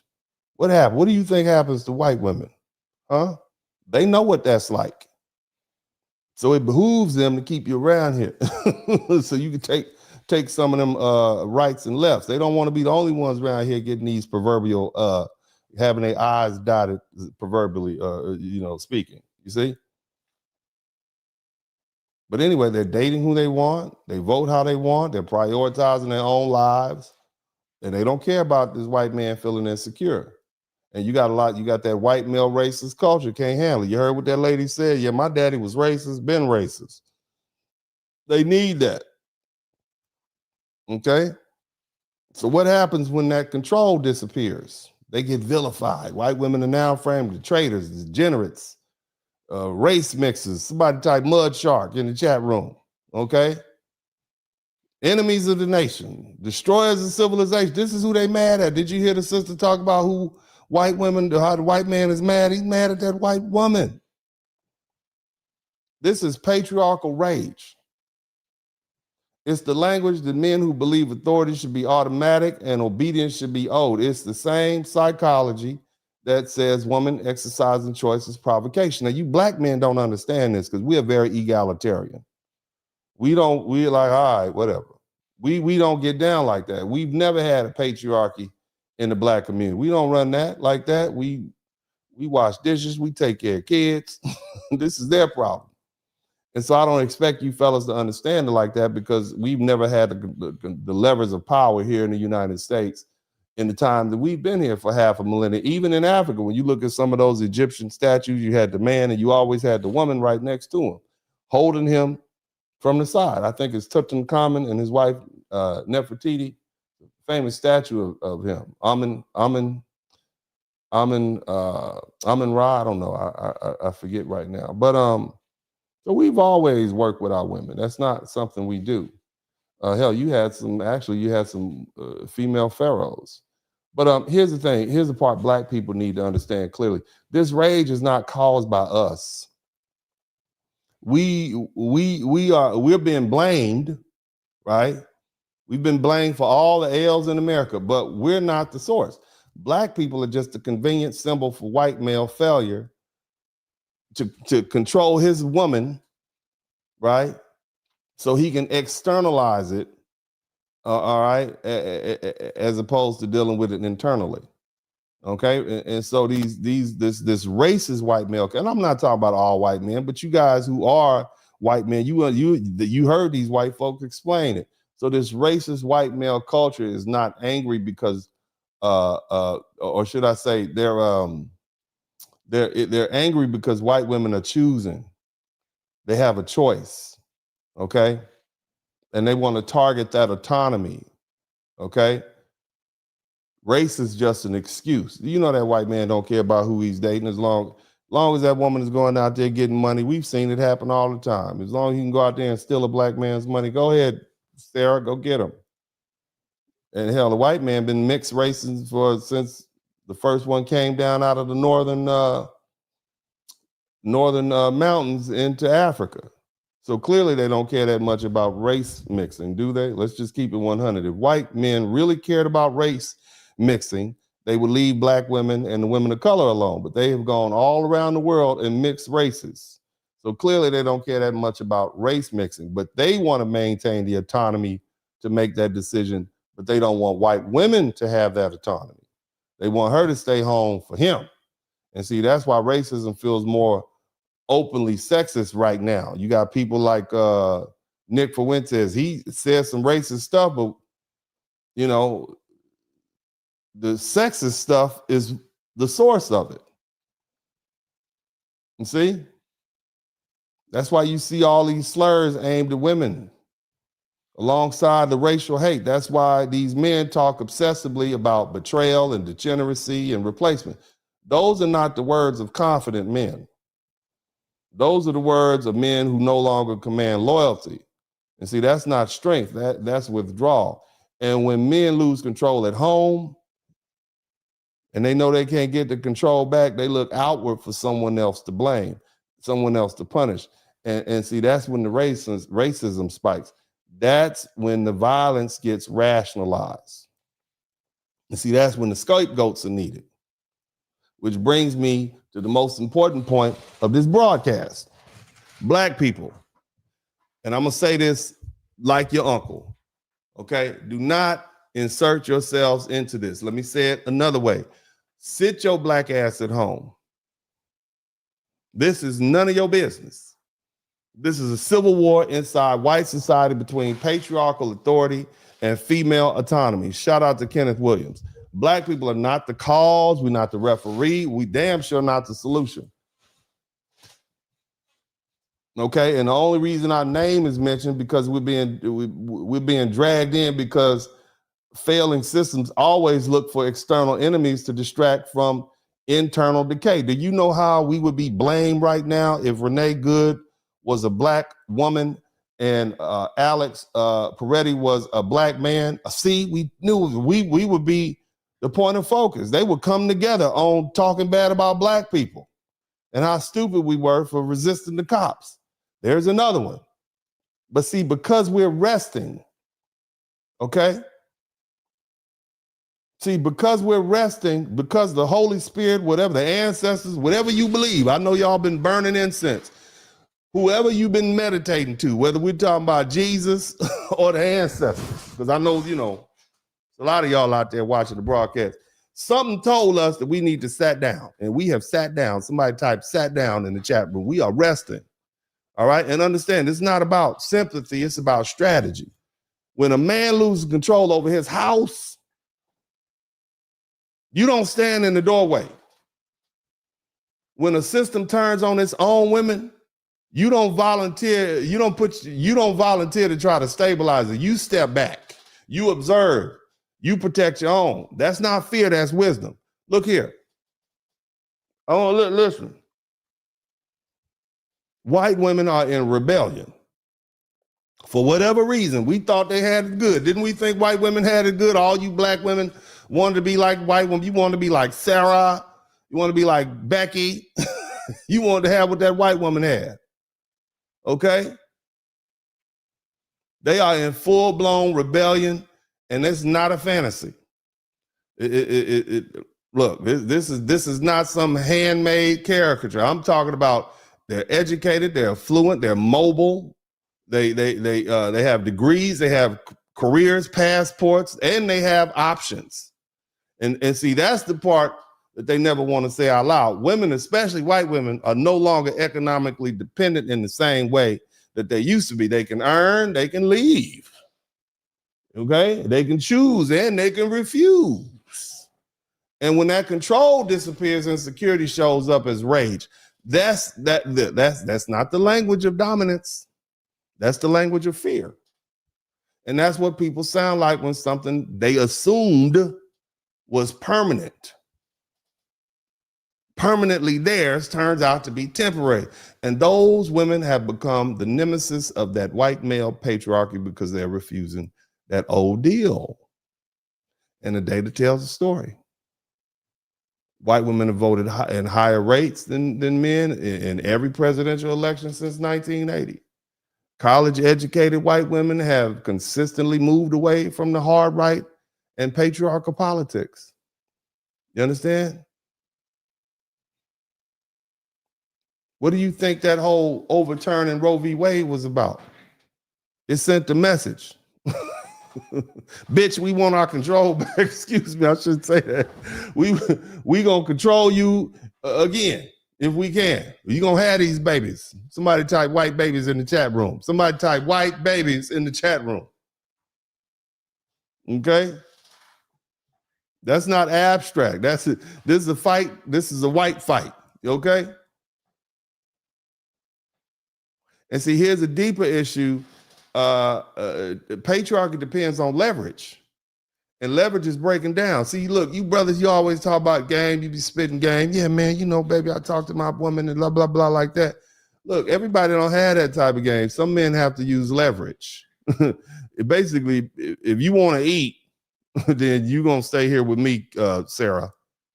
All right, you want to eat, you want protection, you want to go out there with those N-words, those darkies, you want to go over there with them, you'll be in poverty, of taking everything.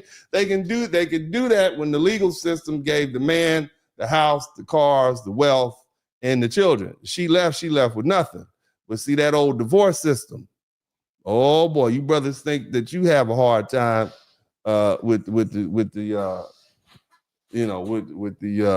family court. Them white boys been catching hell since the 90s, since no fault divorce. Somebody type no fault divorce in the chat room. They have been catching hell. Now we got 2,000 people in this chat room. I'm looking at this right now. It said 2,000 people. I don't know if that's true or not. Somebody let me know how many people we have in this chat room. But however many people we have in this chat room, y'all need to make sure y'all hit the like button. It said 3,231. Where all you people come from? This was an intimate conversation. We was talking about white folk, and all y'all showed up. But nevertheless, I'm gonna keep y'all entertained. Hit the #1 button if you can hear me clearly, and also make sure you subscribe to the channel. Do it right now. I want all you white folk, look, all you patriarchal, white racists, white folk, you're gonna learn a lot over here. Uncle D is gonna help you get your home straight, okay? Uncle D is gonna help all you white nationalists get your home straight. I'm gonna show you that Jesus is black, and we're going to be all right with that. Okay. I want all you white folk, all you white men, come on in. We're going to help you get your swagger back. Okay. We're going to help you understand. Come on in, hang out with Uncle D. All the white men, all the white women. I'm going to come there. I'm going to help y'all out. Okay. But again, make sure you subscribe to the channel if you hadn't already. Now let's get back to this broadcast. Like I said, patriarchy depends on leverage, what you can hold over this woman. They don't have game like that. It's economic. And so what happens when the woman is economic independence is increased? Okay. You see, you have a situation right now where you have more marriages. They involve wives earning as much or more money than their husbands. You understand me? And when a woman can pay her own way, oh hell, when she's paying the bills and she paying more of the bills and she can walk away without starving, right? She's not gonna take all that nonsense that she used to take anymore from Tom. She doesn't need him for survival anymore. There's a concept called monkey branching, okay? And what that means is women work their way up the ladder. And if you just an average man and she's went to school and makes more money than you, guess what's gonna happen? Shout out to Fitzgerald 2417, okay? Women typically marry up. And if she's paying all the bills, you're not going to have any leverage in that house. Black men have had to deal with that a long time. The federal government came up with this whole welfare system, and that really did the black community a horrible disservice because it put this money in the possession of black women, and she basically didn't need the black man anymore. So if he wasn't making 2-3 times more than her, he was not a catch to her. But here's the thing: what's going on now? Okay, what happens when the patriarchy starts losing? It's getting louder, it's getting angrier, it gets more controlling, and that's why every let's restore the nation, let's make America great again, all these fantasies, if we just get rid of these blacks and we have ourselves an all-white enclave, a white-only enclave, then we can have these women all to ourselves and we'll eliminate their choices. That's where all these fantasies come from. You see, they bundled them all together in the same agenda: anti-abortion, anti-divorce, anti-birth control, anti-LGBT, anti-feminism. We don't want these women to have any options. You see, and that's not a coincidence. That's the blueprint.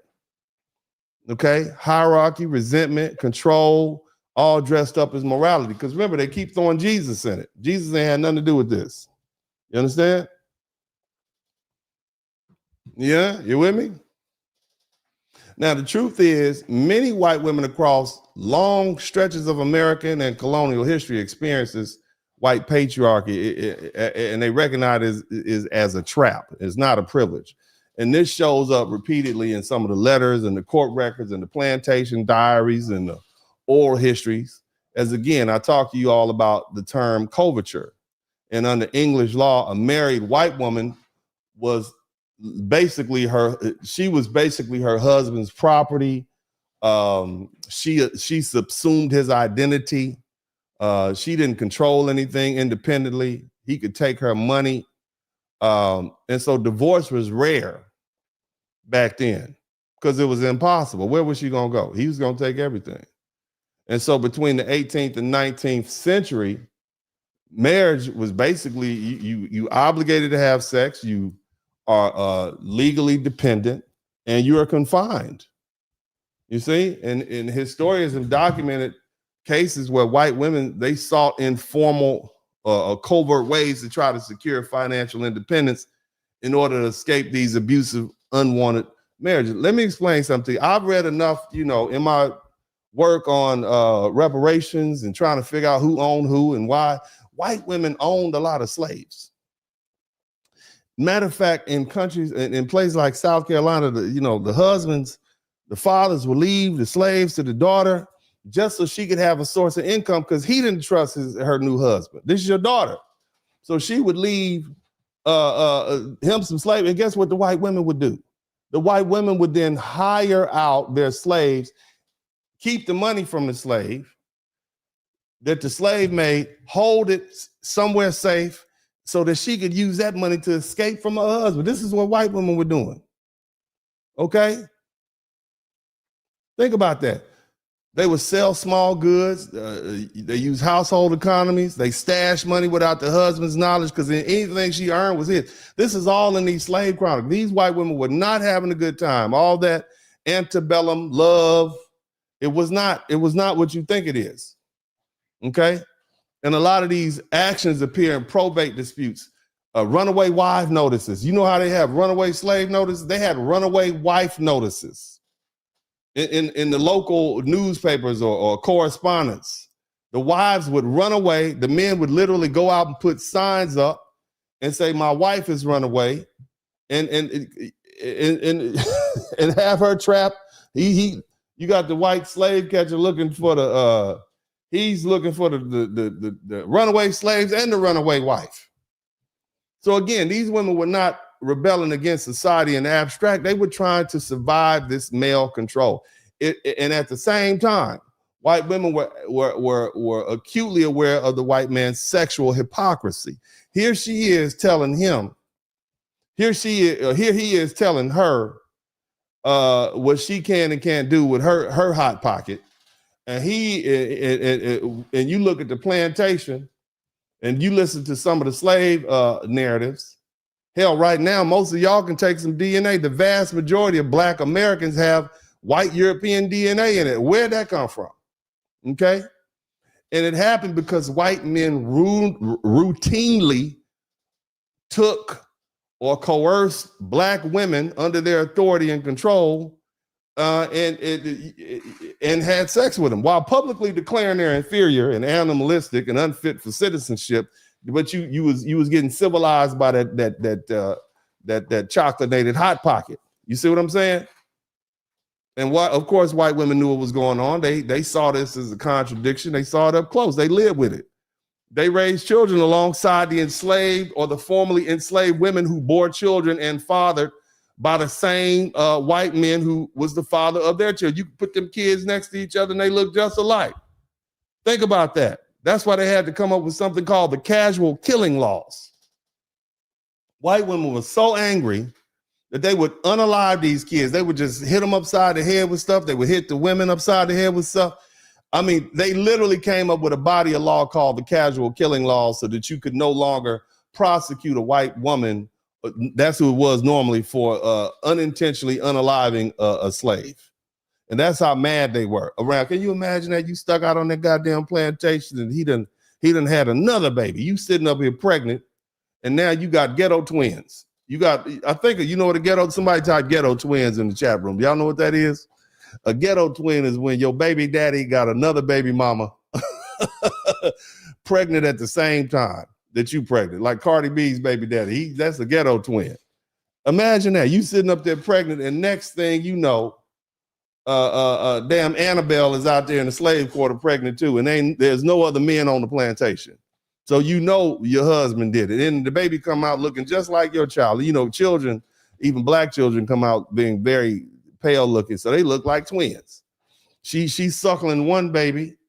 She's suckling your baby on one breast and her baby on the other. And they look like twins. That's called ghetto twins. But that would happen all the time. And so this contradiction, it produced rage in white women. It produced resentment and rebellion. And it was not always noble.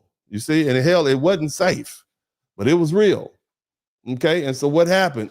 White women responded by asserting control over enslaved women. They were cruel to them. Others turned the anger inward or outward. They tried to escape that domination. And so many of the gender historians have documented cases of white women forming emotional alliances with Black women. That in comes the Black woman. You are her spirit animal. You understand? That's where you have been traditionally her anchor. Every time the white woman get in trouble, she go run to a Black woman for strength. And that was happening on the plantation is happening right now. Y'all keep letting it happen. Okay? Think about that. But again, as you understand, these alliances were fragile. Okay? And they were constrained by race and power. When she didn't need you anymore, she was back with her husband, which is what's going to happen now. All right, and what is not well supported by, let me say it like this. You know, a lot of white women, and many of you guys know this, they come from these racist families and they end up with a Black man. Don't y'all find that suspicious? Don't you all find that peculiar? Huh? I want you to think about something. So a lot of these interracial sexual relationships, they're consensual, right? But oftentimes, I mean, think about this. You got white women, and I talked about this last night. You got, you know, they saw this white male and this is supremacy and all this, and the Black people, the Black men and the animals, blah, blah, blah, blah, blah. And then as soon as she has an opportunity to, she runs and gets with her Black man. You understand what I'm saying? Sometimes Black women, sometimes white women, even now, will go deal with a Black man and have his baby because she's rebelling against that white male patriarchy and that racism, not necessarily because she's not bigoted or not racist herself, because as I said, every human being is tribalistic and we have those intonations. But the bottom line is not so much about romance as it is about rebellion. So in order to escape that domination, she makes herself untouchable. Now I have these black kids. They will leave me alone, so I don't have to leave them alone. And they never go back to see their family. They invite that. Okay. You see what I mean? I want you to think about that. That's one of the ways. So a lot of these white girls that date black men and have children by black men, they do it because, you know, it's a way in which they can rebel against that white patriarchy, that white family, that oppression. I mean, just think about it. You see it happening all the time. It's not necessarily a fetish. It's a way out. Somebody type way out in the chat room. Okay. And again, like I said, this is not a modern phenomenon. It's not a modern phenomenon. It's been going on for a minute. Okay. Hell, and I mentioned this earlier, that runaway wife. It was a big thing from the 1730s to the 1820s. Look it up. The runaway wife ads. All right. They printed them in the Pennsylvania Gazette, the Virginia Gazette, the South Carolina Gazette, and a lot of the New England colonial papers. Shout out to Devin Mitchell. You can go to the Library of Congress and check some of this stuff out. Okay, so I just want y'all to think about that. So this is a long time coming. There's nothing new about this. Okay, but anyway, you guys, well, let me say it like this. And I want to play this young lady's video again, because I'm not the only one who's made this determination. I really like what she said. It's cute. Y'all listen to what this little sister White folk, come to the front. White women, Mm-hmm. white women. White women, this for you, white women. Come to the front, come to the front. Okay? All of y'all don't need to hear this, but some of y'all need to hear this, because this is the hard truth. It's the hard truth. White men mad at y'all. Yep. I said it. White men terribly mad at y'all. Yeah. And they trying to blame it on everybody else but y'all. But they mad at y'all. They can't say it to your face. They just mad at y'all. They super mad at y'all. I wish it wasn't so. But it's so. Don't ask me why. Y'all know why. Y'all ain't having enough babies. And they're redirecting their anger toward us, the non-white folk. They always misdirect that anger and they throw it at everybody when they just mad at y'all. They just mad at y'all. When they get mad at y'all, they get mad at everybody. They do. Tell them, baby. I know y'all want to hear that. But it's the truth. Rosewood. Have mercy, Rosewood. Yeah. They mad at y'all for not having babies. Mm-hmm. I'm going to say it since nobody on the news will say it. They mad at y'all for not having babies. It's Black folk got enough babies. We the majority in the world. We got enough babies. We got babies for centuries. Okay? This ain't the first time they got mad at y'all. They got mad at y'all before when they were trying to turn everybody white. Because y'all wasn't having enough babies back then. Mm-hmm. But turning everybody white ain't work. So you want to know why the laws are being passed so 50 statish like they are? Because they really want to stop y'all from having abortions. Ooh, because y'all ain't having enough babies to their liking. This control is too. Them fussing at y'all. They fussing at the bed. They fussing at her. Since they can't say it out loud. They can't say it out loud. White folk, come to the man. So, you know, I'm not the only one to see this. Anybody who has eyes can see, man. Somebody type awful in the chat room. Somebody type awful in the chat room.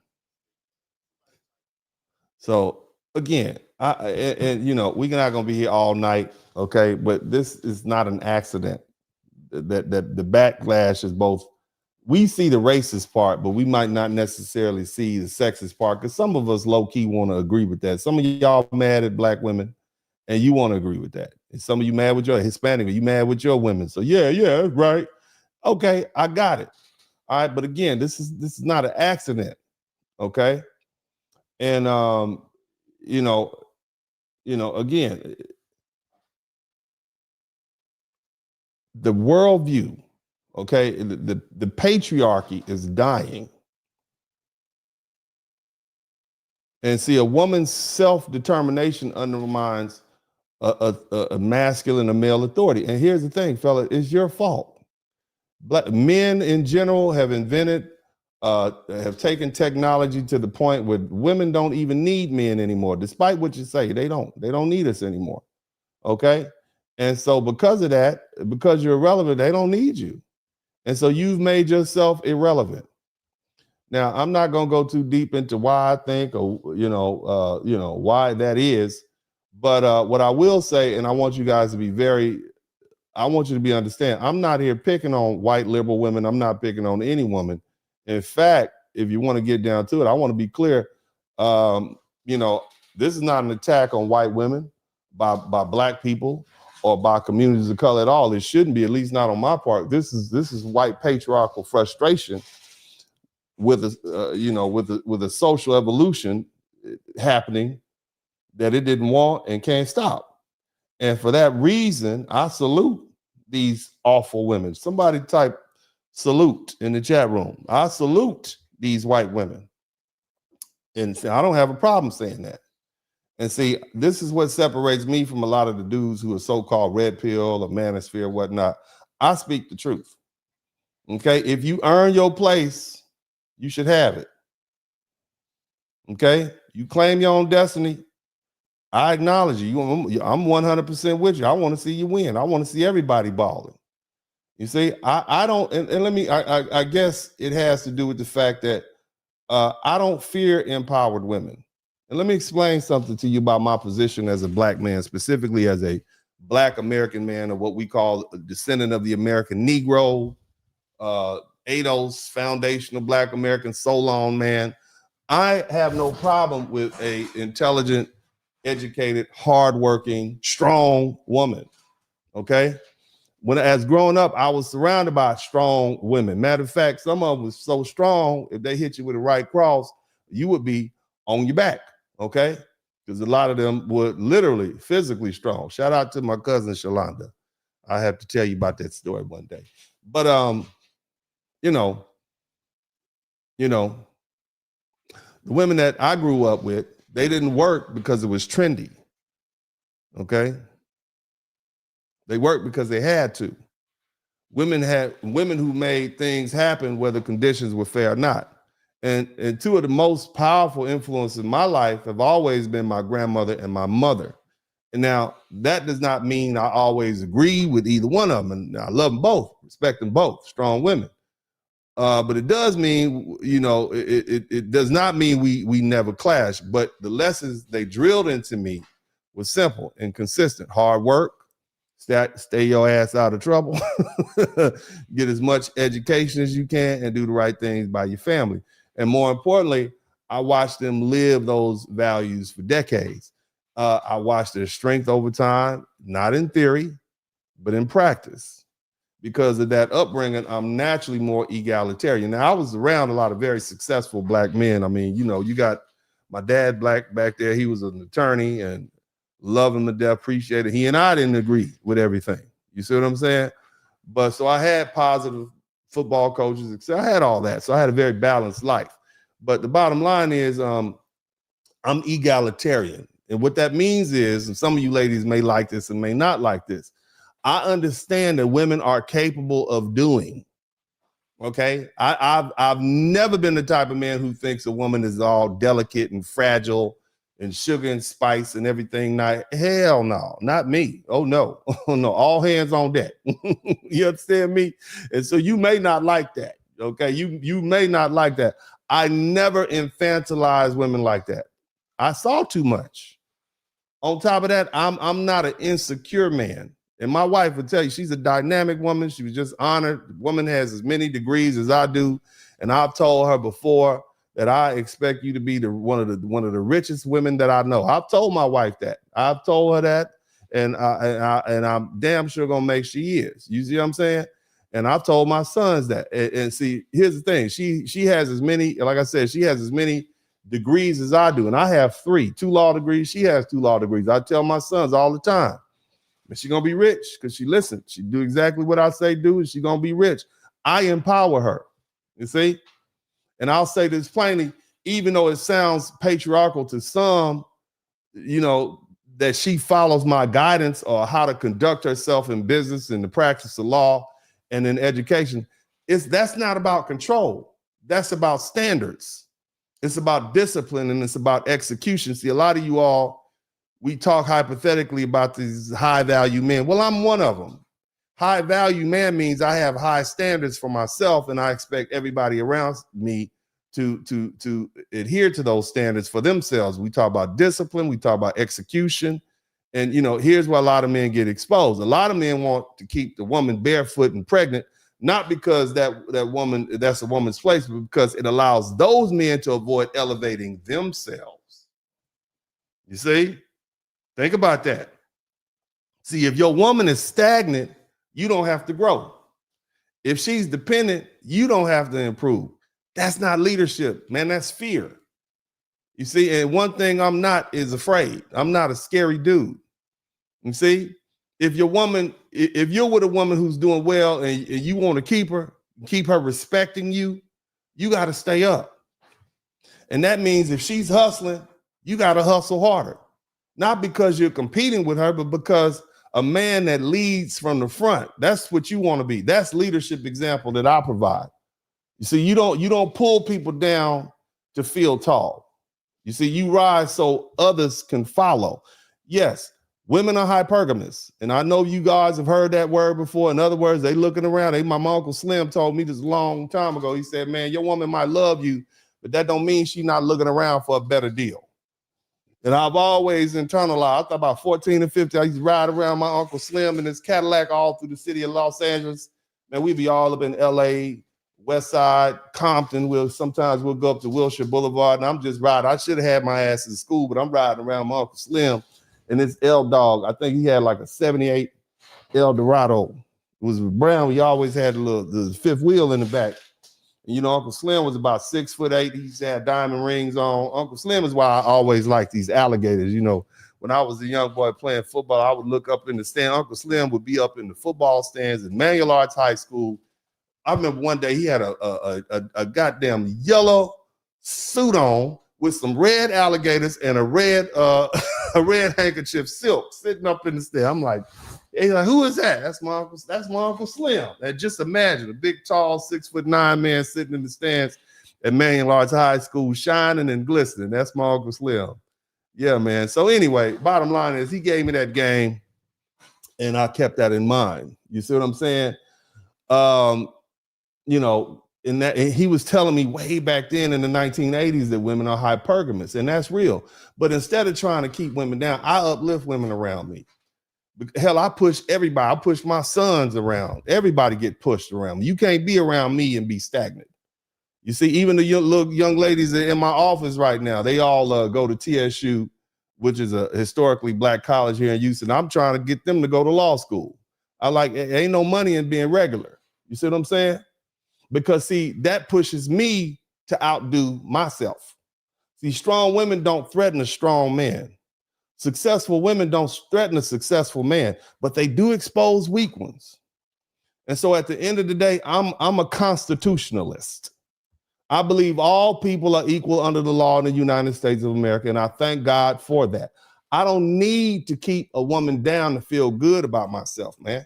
And that mindset comes from insecurity. That's not strength. And see, I understand this too.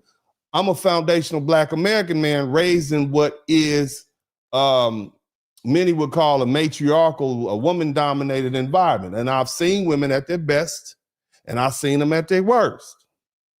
Let me break that down for you. I've seen prostitutes and I've seen business owners in the same house, and I've seen them do what they do.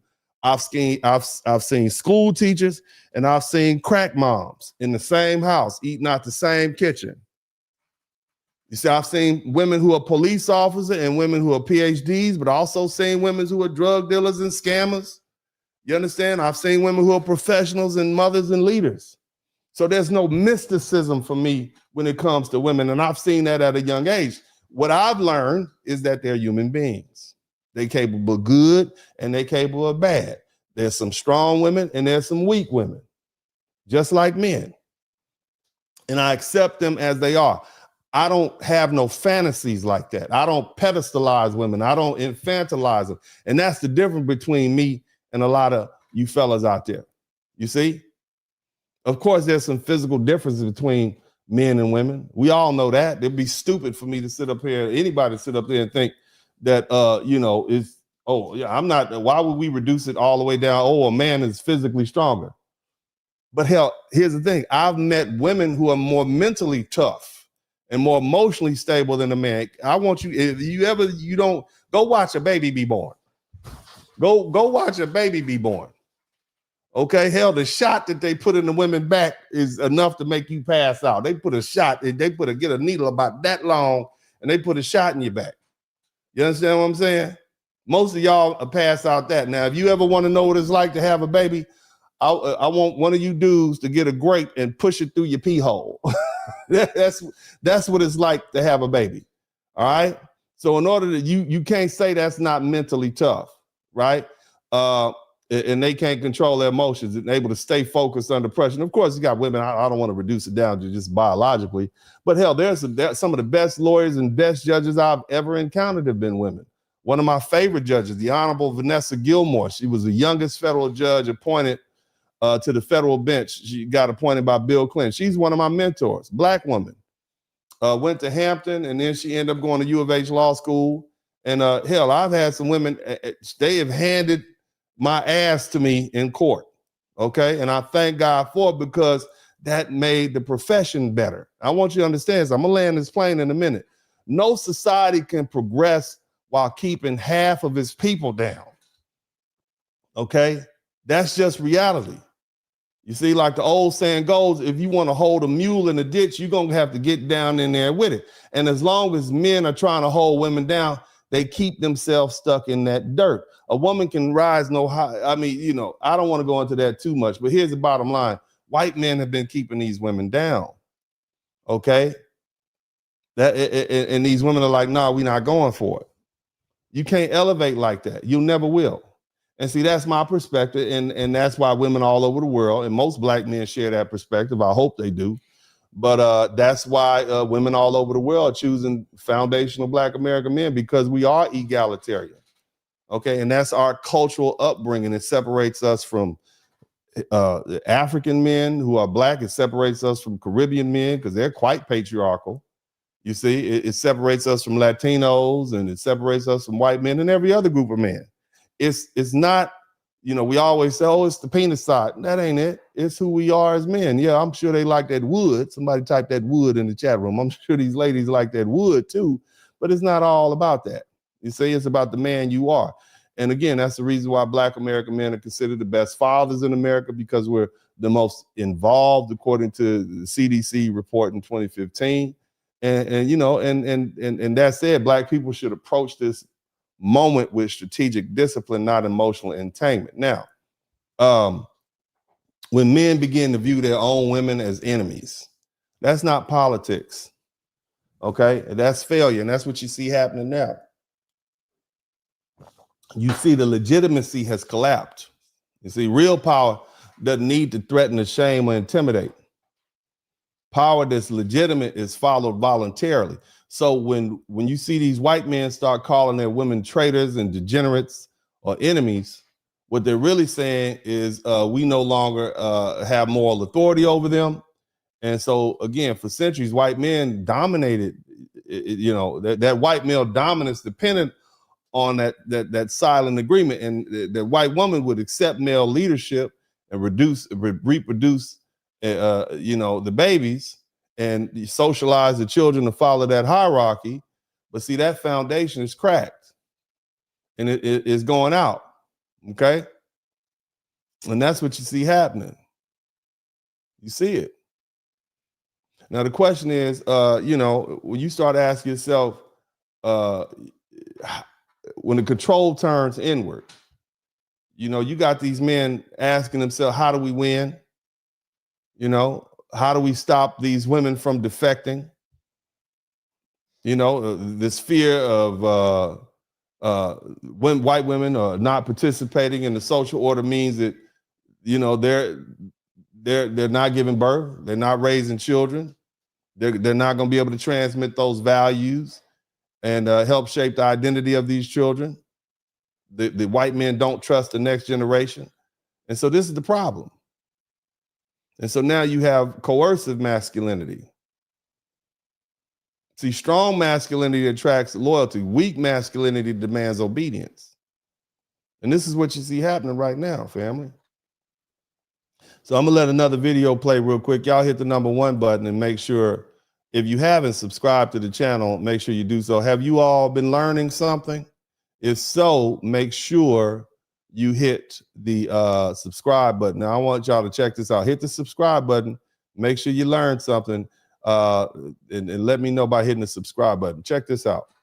White boys and men are so angry because their parents prepared them for a world that simply does not exist. Their parents prepared them for a world that no longer exists, I should say. Their parents did them a great disservice in this way. They were expecting a world where black people were inferior to them. Were taught that they were the cream of the crop. They were the best of the best. They were taught that their skin color gave them an advantage over black and brown people. And it does, but not exactly in the way they had hoped, right? And because the world doesn't exactly look like how they expected it to look, they have decided to simply create their own reality. For example, them continuously spouting that 1350 thing, 13% of the population of 50% of violent crime. It has been debunked, multiple times all across the internet. But they continue to spew that because that's the reality that they have prepared themselves for. And they're going to stick beside it. Like, they prepared themselves, their parents prepared them for a world in which black people are violent and thugs and bullies and the bad guys. And maintaining that perception is literally what keeps them going. If they ever allowed themselves to believe that black people were actually not the bad guys and that they were the bad guys, they would themselves. And so they have to maintain this reality that they have created for themselves where black people are the bad guys and everyone else is the good guys. And so what happens when black people are not involved? What happens when we say, no, we're going to stay home? What happens when we are resting? What happens when we go on vacation from all these political fights? Who do they start blaming? They start blaming awful. That's what happens. So as a direct result of black people saying we're resting, they're turning inward. And so this is what you see happening right now. This is the political, and I say this, and I hope this is timely, especially since things are getting hot. Let me say it like this. This is not our fight. All right. And I was taught a long time ago, and I brought up Uncle Slim, and I'm gonna tell you a little story. And those of you guys who read my book, you may be familiar with this story. I was about 14 years old, and I would hang out with my Uncle Slim and his friends at my grandmother's house when they would be playing dominoes. And at some point he was playing, I think he was playing dominoes with his friends, Pete, Sonny from the East Side, all his homeboys from back in the day. In the 70s, and they were playing, of course, it's like 80 something, might have been probably 1988. So I'm at my grandmother's, I'm at the dining room table, and we slapping bones. And my Uncle Slim had an interaction with his baby mama, at least one of them. And she had some issues, okay? She's a heroin addict. She had all the issues. She was gay before gay was acceptable.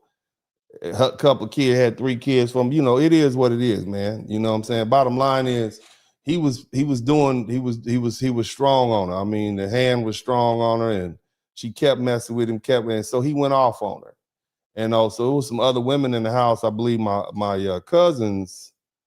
cousin's mom was like, y'all do something about it. And so I'm like, I'm young, I don't know something. So I went to try to intervene.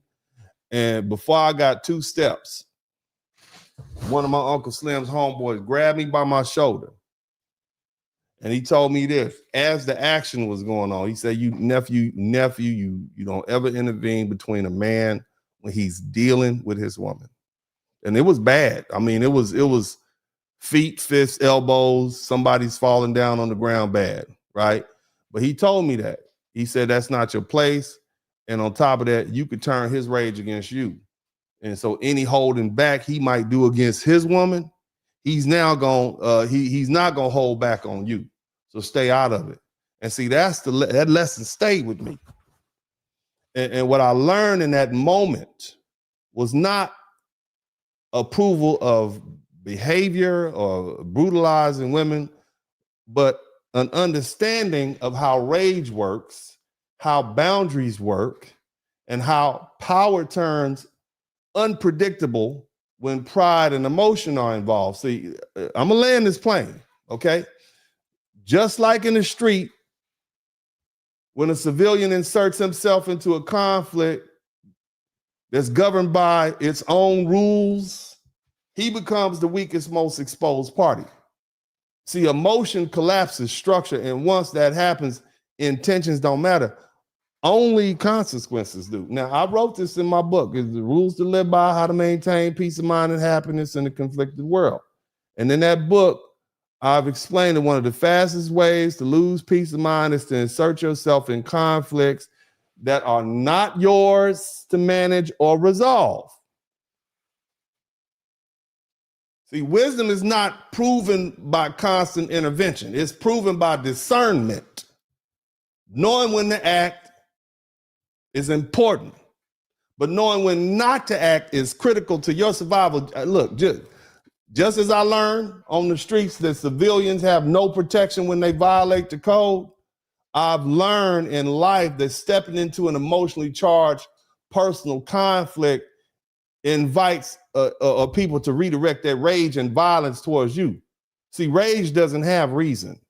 It spills. And once it spills, it does not respect good intentions or moral arguments or third parties. Sometimes restraint is not weakness, it's strategy. Staying out of certain situations is not cowardice, family. It's self-preservation. Peace of mind depends less on fixing chaos and more on refusing to stand in the path. Do y'all hear me? Because some of y'all are hard-headed. And see, that lessons apply right now in this time we dealing with. See, just like I wanted to step into that volatile domestic conflict between my Uncle Slim and his second baby mama, had nothing to do with me. See, Black people need to recognize when the struggle is governed by rules, histories, and emotions that do not protect us. When white men lose authority over white women, that rage does not disappear. It looks for someone else to land. And history shows us exactly where it often gets redirected. Tulsa, Oklahoma, Rosewood.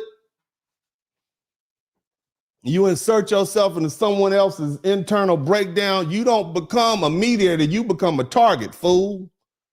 And see, this is not about morality, it's about self-preservation. You understand me? Am I speaking a language in which you can understand? Don't let these white women bait you into this. Baited into we've been baited into emotional labor and the outrage and the taking sides in fights where neither side was ever centered on our long-term interests. That's not solidarity. It's misdirection. That white woman is going to take you and put your Black behind in front of that white man. You're going to be her spirit animal, and you the one that's going to suffer, and it's going to drag Black men and all the rest of us into sit your butt at home. Because see, that misdirection has always preceded punishment. Observe, yes. Analyze, yes, absolutely. That's what I'm doing. Protect your people, your resources, your children, and your future at all costs. But don't confuse discipline with indifference. They keep asking Black people, y'all scared? Why won't y'all come out? No. Staying out of y'all's business is not apathy, it's strategy. Shout out to Torian Jones. Look, when the system starts turning on its own women, I'm going to say this is like the third time I've told you this. When a system starts turning on its own women and its own myths, okay, it's already unstable. The last thing you do when a structure is collapsing is stand underneath it. Let them people argue. Let them resolve or fail or whatever. Our responsibility is not to manage their decline. Our responsibility is to ensure that when the dust settles, foundational Black Americans are still standing and that we still intact. And we focus on building something that doesn't depend on anybody's approval, okay, or their internal peace. Now, Black people, I'm talking to you. I want all y'all to bring yourselves to the front. You need to understand something, and I'm going to say it again. This is not our fight. This conflict happening between these white folks have nothing to do with us. You got these white institutions fracturing. They got demographic changes. They mad because they feel their country's being taken over.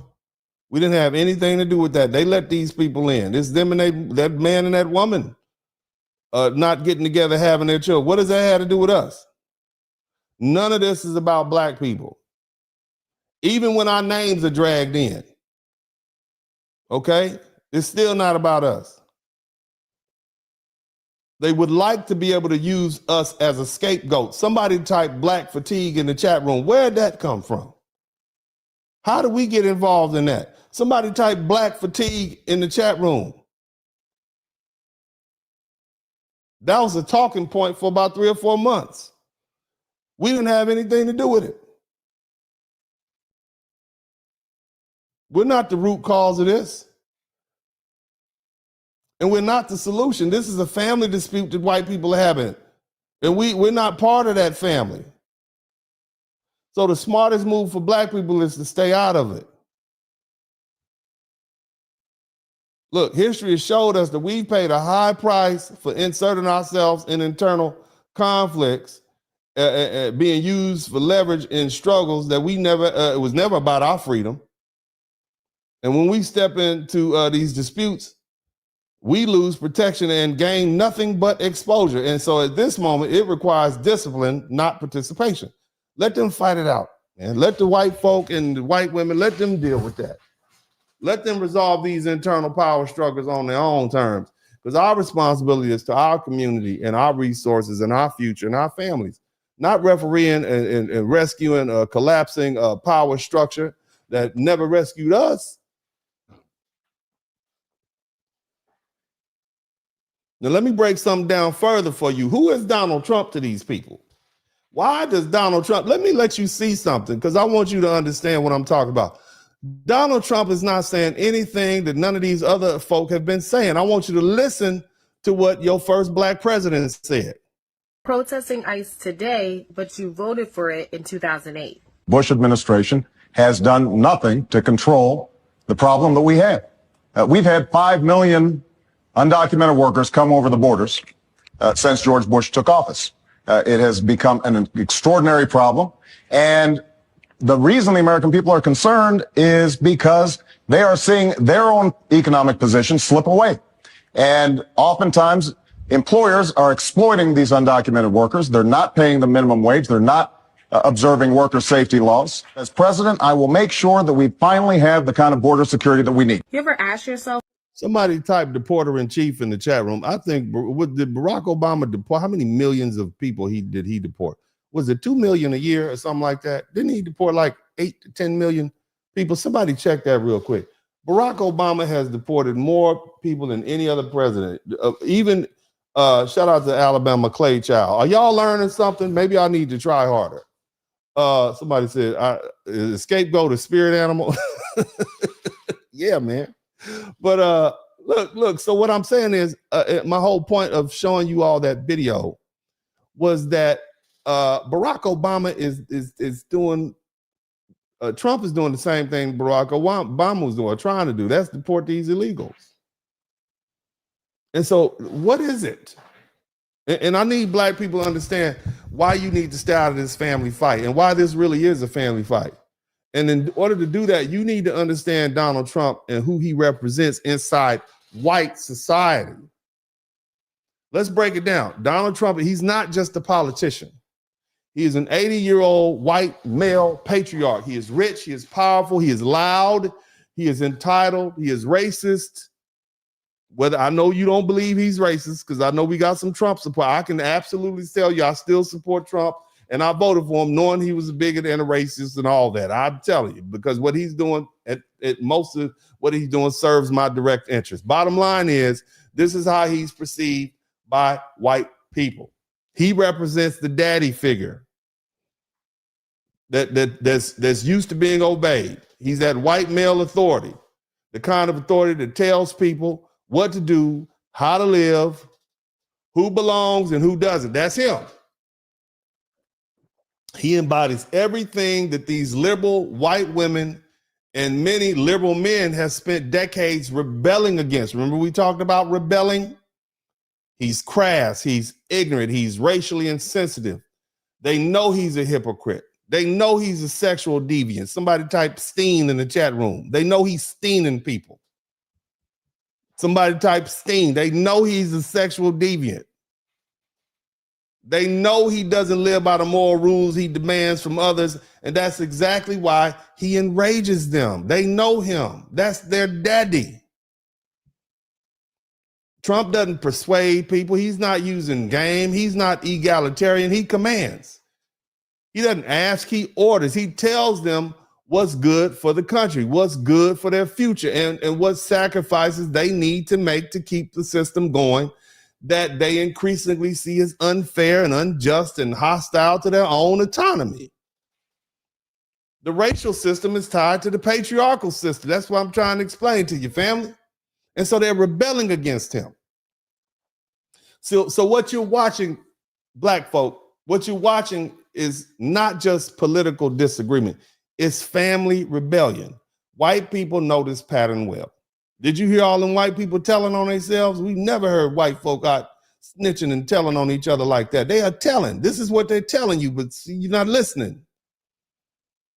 But hell, that white people know this pattern. It's the same energy you see when parents cut off grandparents from seeing the children as punishment, right?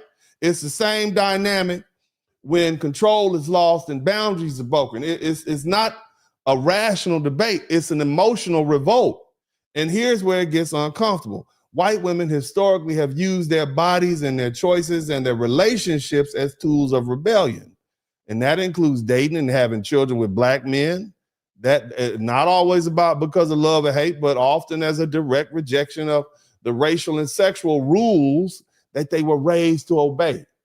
It's an act of defiance. It's against racism they grew up with, and sometimes in their own households. And that also goes for that LGBT activity. Okay? Some of this is not romantic, it's political. So when people talk about Trump, this Trump derangement syndrome, a TDS, what I hear is something much deeper. I hear white people rebelling against a racist patriarchal father figure who's demanding loyalty to a dying system. And Trump is telling them, this is for your own good. And they saying no. And so when you look at how people are on the internet react to Donald Trump and in real life, especially people who don't like him, all right, it's clear this goes way beyond normal politics. You heard Bill Clinton, Ronald Reagan,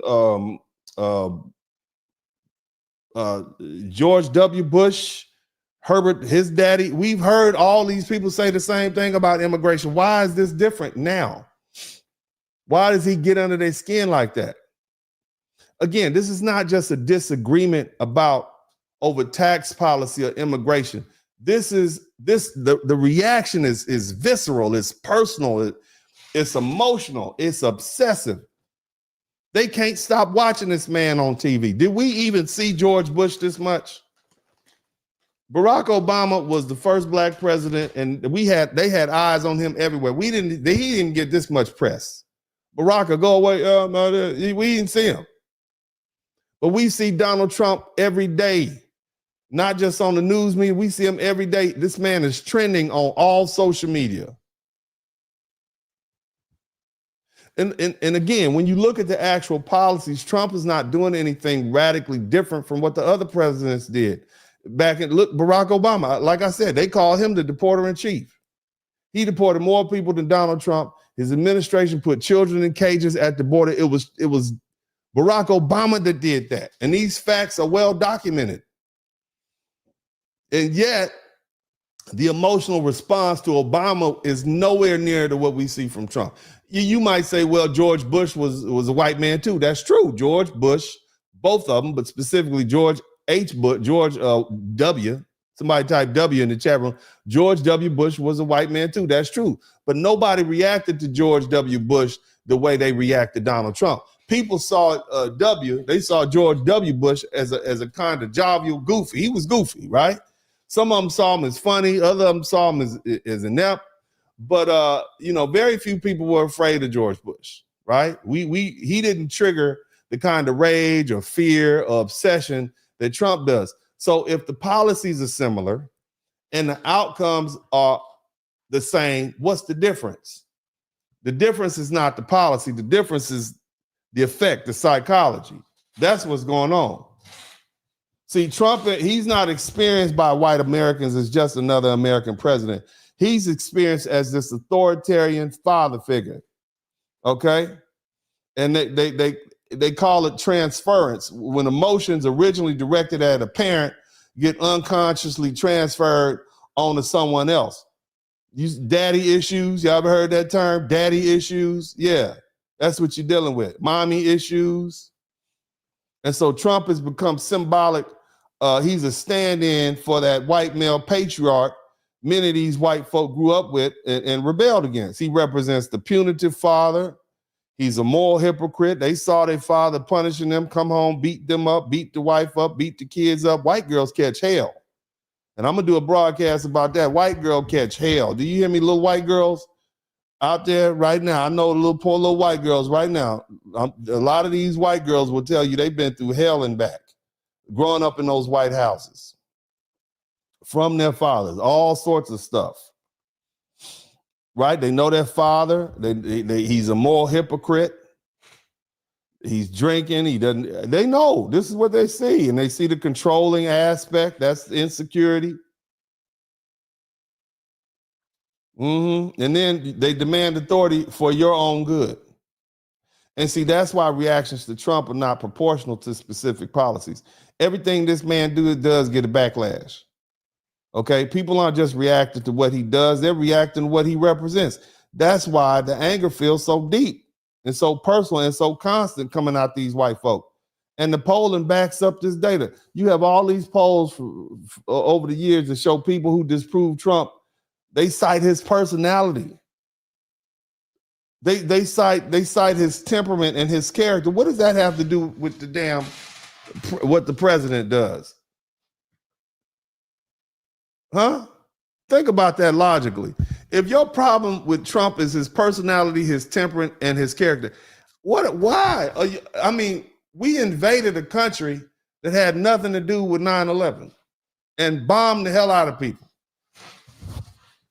Trump went in and took a dude from Venezuela. Do you remember what George Bush did? We took a whole country. We took Saddam Hussein and unalived him. Do you remember what Barack Obama did to the Muammar Gaddafi, the ruler of Libya? I mean, do you remember? They didn't even give him they didn't give either one of them a trial per se. They just bombed them and both of them died. You understand what I'm saying? So, I mean, let's just think about that.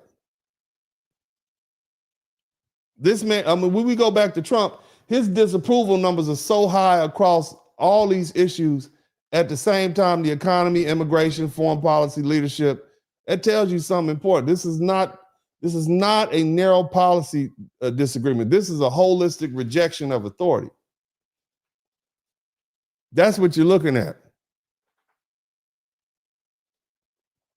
We're watching multi-generational authority rupture. You see, in a patriarchal system, obedience is expected, autonomy is punished, and dissent is framed as betrayal. When white women and younger generations gain independence, the system destabilizes. And Trump's response to that loss is to what? Double down on command and coercion. We had one person get unalived. He turned around, sent more troops, and another person got unalived. This is what he did. He doubled down. He doesn't persuade people, he dictates. You understand? The man frames disagreement as disloyalty, and psychology tells us exactly what happens. You see? People feel like their freedom is being threatened. White people feel like their freedom is being threatened. And the more control they feel, the stronger the urge to resist. Shout out to Tobias Judah. Y'all learning something? The more control they feel, the stronger the urge to resist. sometimes even irrationally. They are getting rid of crooks and criminals who are in this country illegally. Why would you not like that? When is that a bad thing? Any other president did it, we'd be like, right on, salute. But because it's Trump, you have people who have this, white people who have this feeling. Even if you agree with Trump on certain issues, they rebel against him because they refuse to be controlled. That's what's going on. And that's why the harder he pushes, the stronger the backlash becomes. And now here's where it gets real uncomfortable. Historically, when women are denied formal power, they use relationships, they use sexuality and reproduction as tools of agency. And that's not romance, that's politics. Whether we talk about dating, marriage, childbearing, becoming symbolic acts of rebellion. That's identity opposition. Defining yourself by rejecting what was imposed on you, like marriage. So you got a bunch of women, oh, I'm gonna be a lesbian because they want me to get married. This is why interracial relationships, especially involving black men, because we are, as black men, we know that we are the target. We are always Dr. Francis Cress Welsing told us we always top at the list. Got these rebellious white girls, and I'm not talking about all the white women. Shout out to all the beautiful snow queens out there. I'm not talking about you, baby. I'm not talking, you make sure you tell Dexter and Tyrone, Uncle D said hello. I'm not talking about you. Okay, I know you love them. Okay, I'm just saying, but some white women, they get into these relationships with black men, and it's like out of rebellion. And that's why these interracial relationships are getting dragged into the fight. What do they call them? Mud sharks and race mate. They don't have anything to do with us. It's a very tiny percentage of black people and white people getting married anyway. Most white men marry within their race. Most black men marry within their race. But see, black people are not the cause, but we're the symbol, which leads to the next thing we're dealing with, projection and scapegoating. See, when a group of people can't tolerate its own internal conflict, is what you see going on with white folk, it pushes the blame outward. So black people have become the talking point, the weapon of punishment. That's where we've been so far, but it's hard to get us right now because we're not out in them streets. They still talking about George Floyd. It's been 6 years. Okay? But what this does is it allows white society to avoid confronting what's really breaking down: male insecurity, patriarchal decay, and internal moral failure. Now, what word did they come up to describe the problem that they have with society?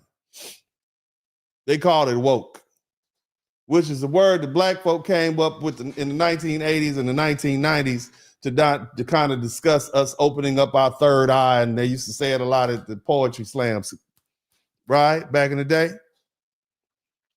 Okay. So we get drugged into that. Okay. And that's why some of this conflict feels irrational to people. Okay. It's really why are we in conflict? Compromise is not going to work. This isn't about policy debate. It's unresolved authority conflicts mixed with identity renegotiation and just otherwise just rebellion. They're just using politics as a stage.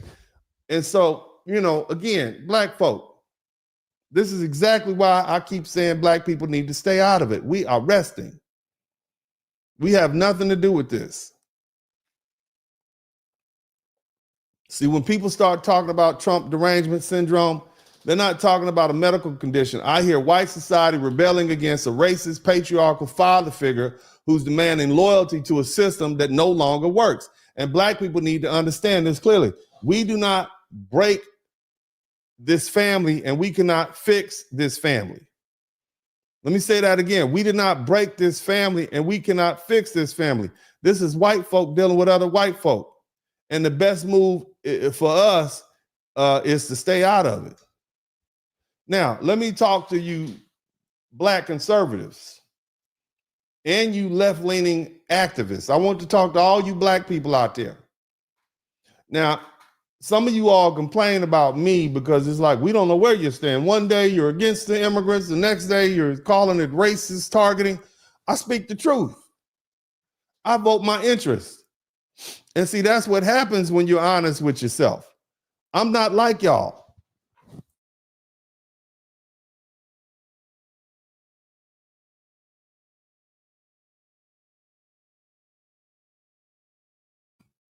Again, I'm not like y'all. I don't have a target audience. You understand? I'm just here to be accurate as I possibly can, because when people look at this in 10 or 15 years, they're going to be like, man, that dude was on something. I'm not speaking for this time. I'm speaking for all time. And I want to speak the truth. And I want what I say to be as accurate as possible to reflect what I see. Now, here's what I want you to understand. Black people on both sides of this ideological fight, let me humbly suggest that you are making a serious mistake right now. You got the so-called new Black Panther Party. I think they changed themselves to the Black Lion Party, far left. You got people like Candace Owens and what's the name of the rest of these people out here? These black folk who are what we call far right or whatever. You got all these black people,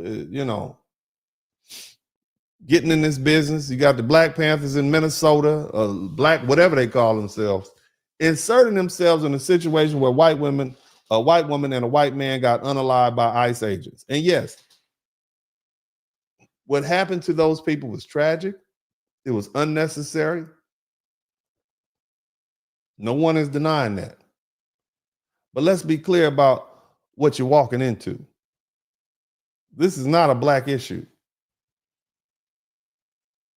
This is a fight inside white society that is white men enforcing authority over white women and asserting their dominance over what they deem to be their country. This is white patriarchy trying to put white women back in their place. And when you inject yourself into that fight, you're not helping, you're escalating a family dispute that has nothing to do with you. And at the same time, you got black conservatives running around blaming liberal white women for the downfall of America. Let me be very blunt.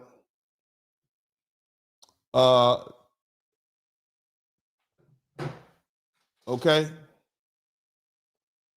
That's the same talking point that the white male racist patriarch have been using against white women for decades.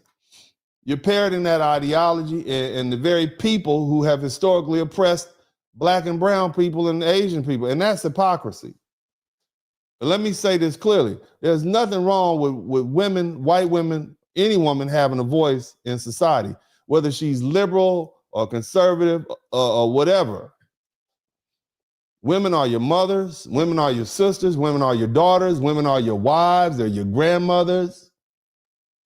If you think, and I want you men to come to the front here, if you think you always know what's best and a woman should shut up and just follow, then you are a very insecure man and naive.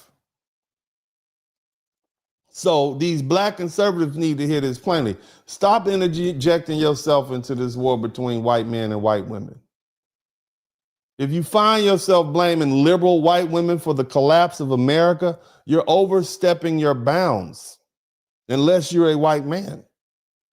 And worse, you're attacking the same white women who historically align with well-meaning white men who fought to dismantle Jim Crow, segregation, second-class citizenship for black people and brown people and Asian people. And that alliance matters. History matters. So let them do what they've been doing for you, for whoever else they want to do it for. And to these left-leaning activists running into these white internal conflicts with this performative outrage, it doesn't make you revolutionary. It makes you useful. You're being triangulated into someone else's crisis, and when it turns violent, you're going to be the one to blame. All you black women interjecting yourself into, again, volunteering to be these white liberal women's spirit animal. You're the one that's going to catch that heat. That's how the black woman became the face of the LGBT. She became the face of Me Too. She became the face of baby deletions. She became the face of social reform and welfare, even though they call it the welfare queen, even though it's white women who get the most welfare. You became the face of affirmative action, even though white women benefit most from affirmative action and DEI, because you jumped in there. Sit down. Relax. Now, no matter where you fall politically, there's only one political reality that should matter first and foremost. You are black in America, and in this country, race is still the organizing principle. We are still segregated economically, socially, and politically. So mind your business. What you're doing right now is no different than a white man stepping in the black community and saying the problem with black people is a strong black woman, or the problem with black people is the black man is not in the home and he needs to be a better father. It sounds good, it makes you feel good, but do you really want them jumping in saying that? Especially when it's false. Takes two to tango. Women don't get pregnant by themselves. And if black men and black women are not together, it's because they made that choice for whatever reason. Nobody forced them to be together and nobody forced them apart. They made a choice. They grown-ups. Nevertheless, we know blaming one side for all the ills in the black community, when the same black community is systematically subjected to all these external pressures designed to divide us, is just foolishness. It's nonsense. And again, we know the truth is far more complicated than that. But again, the reason we have so many strong black women is because black men were systematically separated from the family through incarceration, economic destruction, policy decisions, and yes, bad choices. Okay, ladies and men. Like I said, women don't get pregnant by themselves. You ran up in it raw. Now you got a baby. What you mad for? We played our role. That's the uncomfortable truth. Let's just grow up and deal with it. And I know some of the brothers are gonna be mad about that, but hell, man, it is what it is. What you want me to say? What you want me to say? We don't even need to fight anymore. We've been hashing this out since Sally Jesse Raphael, family. What we fighting for? Let's watch the white people fight for some time. But what you need to understand is the real damage to the black community, it didn't start with feminism or white women. It started in the 1980s and the 1990s. We sold dope to each other. We destroyed our communities. We sold out ourselves for money. We sold our bonds for capitalism. And we put the dollar over our people. So we sold our souls. Yeah, they might have pushed the dope in the hood, but nobody made you use it and nobody made you sell it. We sold our souls chasing wealth without responsibility. Let's go ahead and deal with that. Maybe that was the reason, the driving force behind why we mad at each other right now. We got all these broken families. Because we made choices collectively as a group. We sold our soul for capitalism, and we were willing to sell poison in our own communities. And we got the music to prove it, that we supported it. Even if you never sold dope, you was bumping NWA and all that other stuff. Before that, we were forced to deal with each other. Segregation made us interdependent. We had to be dependent on each other because we didn't have anywhere else to go. That's why we had black businesses. There was a need. That's why we had black neighborhoods, because we couldn't live anywhere else. That's why we had black accountability. But remember, as I said the other day, we were very poor. 60% of black people lived below the poverty line in 1965. Now we got money. Now we rich. We have options. And because we have options, unity has to be chosen, not forced. You don't want to live in the ghetto no more with some people you don't agree with. You don't want to live in a trailer park.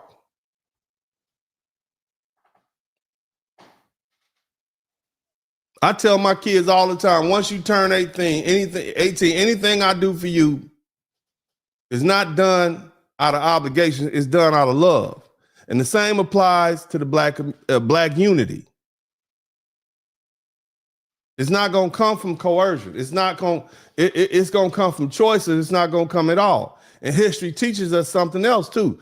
People always rebel against unjust systems. Whether we talking about slavery, black people couldn't read and couldn't write. Couldn't read and couldn't write.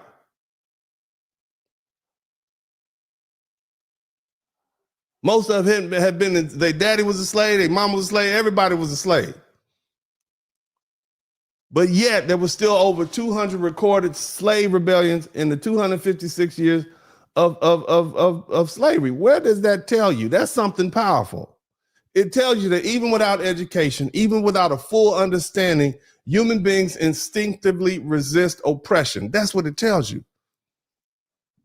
So what you're watching right now is white society. It's a rebellion, but that rebellion is not yours. So hear me clearly.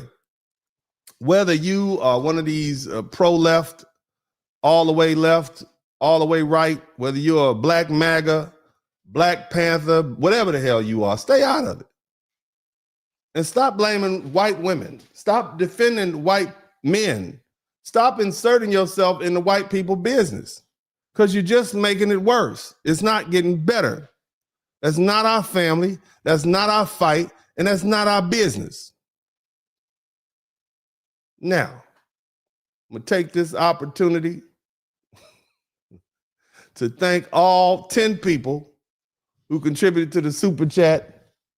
And I'm going to take also the opportunity to thank everybody who contributed to the Cash App.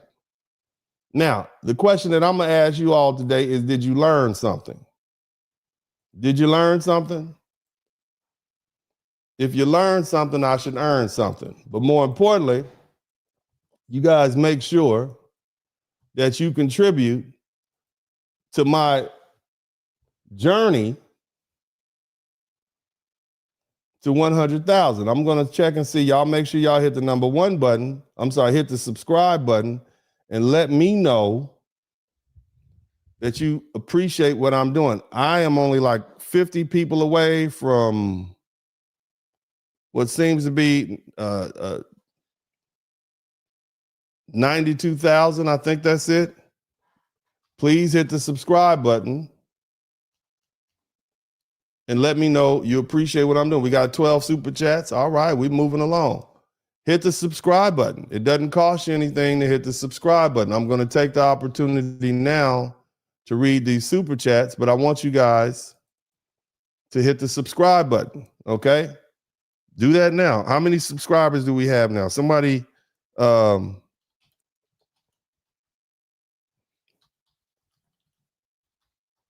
hit the,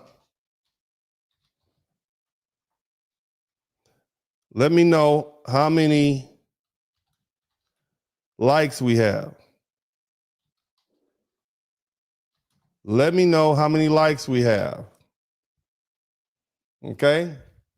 How many likes do we have?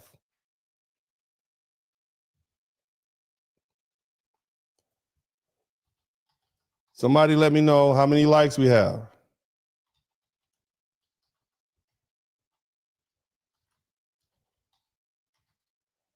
Somebody let me know how many subscribers we have.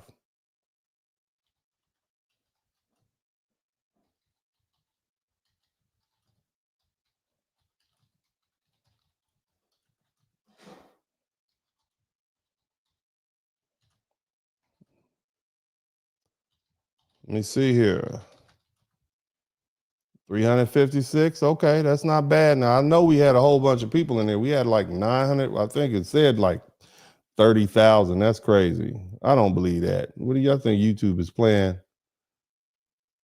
Look at that. This is what it said we had in here tonight. Can y'all see that? Can you guys see that? 39,083 people. That's what it said. But YouTube lies sometimes. YouTube is up here lying to me. But makes no sense that however many people we had in here, we only have 300 likes. So you guys make sure y'all hit the like button, okay? And so before I finish and read this closing statement, I want to make sure I read all the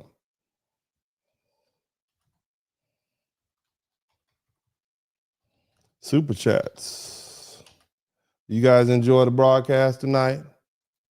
We got 13 super chats. Oh, before I finish, also, look, if you've been involved in it, well, let me go ahead and read these super chats. Shout out to Gene Davis, pretty name, 5067. Thank you for the super sticker. We got 13 super stickers, super chats. Penelope, just comply, works both ways. That's good work, D. Keep up the great work. I will. Thank you so much, Faquan, for the $2 super sticker. Thank you, Canary Valens. I learned something. You earned something. Yeah, keep enlightening us. I will keep doing that. We got 13 super chats. Maybe we can get to 15, only if you learn something. If you don't learn anything, you don't owe me anything, I'll work harder. Fitzgerald, thank you for the $10 super sticker. Devian Mitchell, thank you for the $2 super sticker.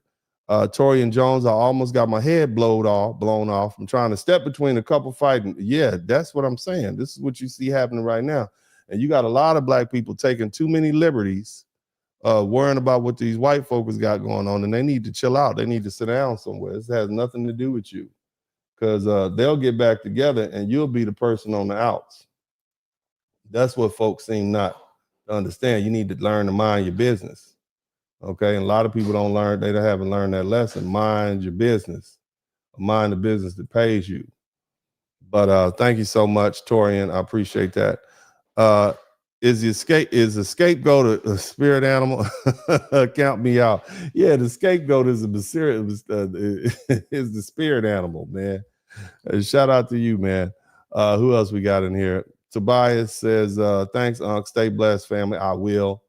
Also, RS101, thank you for the $5 super sticker. Rhonda Whitaker, thank you for the $1.99. Subjective opinion, nothing I did not already know. Keep up the good fight, sir. Nothing I did not already know. Keep up the good fight. Thank you so much. I appreciate that. All right, so we got 13 super stickers. And let's see how many cash apps we have. I have to make sure I write at the bottom of the page. I'm gonna give you my phone number at my office. If you've been involved in a car accident anywhere, let me know. And the number you can reach me at is 713-229-0770. I am an attorney licensed in multiple states. There's my number at the bottom. Make sure you hit me up. I'm good at what I do. Shout out to Willie Brown. He said, I learned. Shout out to everybody who's learned something. I appreciate you guys. For Robert Johnson for last night's Black Veterans. Yeah, we got love for the veterans. Shout out to all the veterans. My man, Robert Johnson, again, love seeing these fresh roses. Yeah, I'm gonna need to get some more fresh roses.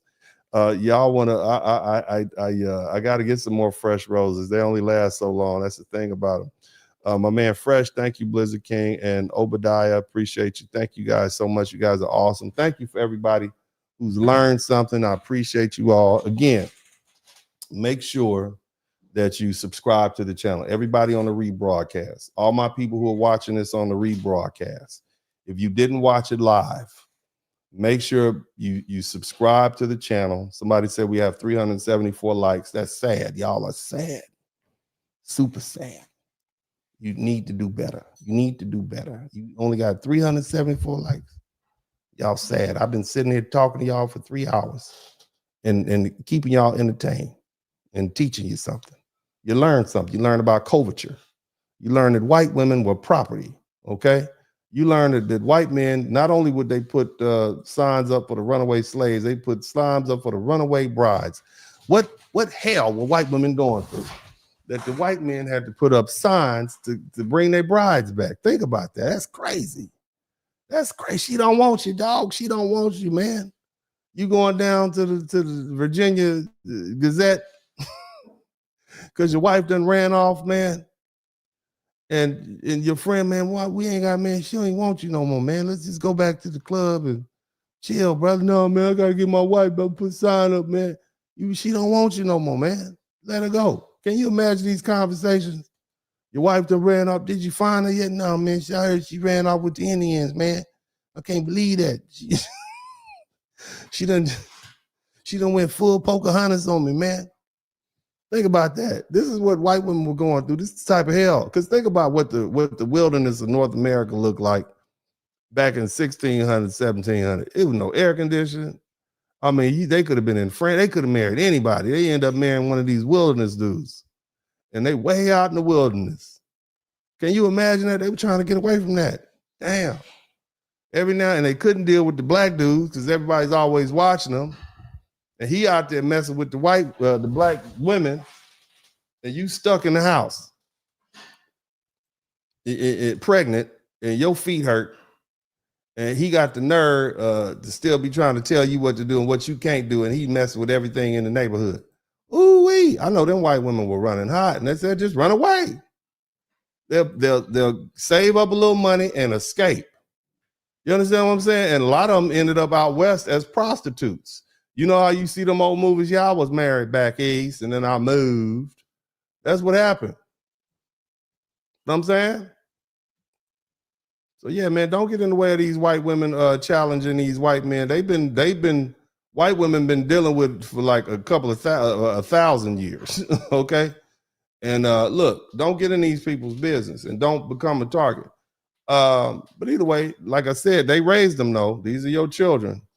These are your sons, these are your husbands. So, you know, you might not like the deal now, but you sat right next to white men when they plundered and pummeled and beat and bled the world, you see? So let's keep that in mind. But anyway, let's go ahead and wrap this thing up. What we're watching right now is it's not about black people. I think I made that clear. And the truth is, it's not even about immigrants. It's not even about some sudden moral decline in the country. This country has come from lynching people and sending postcards around, enslaving people. I mean, they have. Are you kidding? Annihilating? So you think you think this is a moral issue? I don't think we've ever had an issue with morality or doing anything that's immoral in this country. And I talked about empire last night, all great empires, whether we talk about Rome or any other one, is bathed in blood. Okay, again, what this is about right now, it's about loss of control. You got an angry man who mad because his woman is running around in the street, talking loud, disrespecting him and doing whatever she wants. White society is dealing with an internal breakdown, especially between white men and white women. They can call them liberal, they can call them whatever, you see? But this breakdown is producing anger and fear and scapegoating. And when authority collapses at home, it does not disappear. It looks for a target. I told y'all that. And history shows us that when systems lose legitimacy, they get loud, they get mean, and they get dangerous. Okay, you see the white man throwing a tantrum right now. Shout out to subjective opinion. And so invariably what we see now, this white man is reasserting his authority. That's why the pew-pewing is going up. The mass pew-pewing is going up. That's related. What you think that pew-pewing is about? These mass pew-pewings. And it's not just the pew-pew they use. Okay, they're angry. They want to assert themselves. So the racism is spiking because they can't get to that white woman that they really want to tell. So they're going to take it out. They're going to show her they're a man. They're still a man.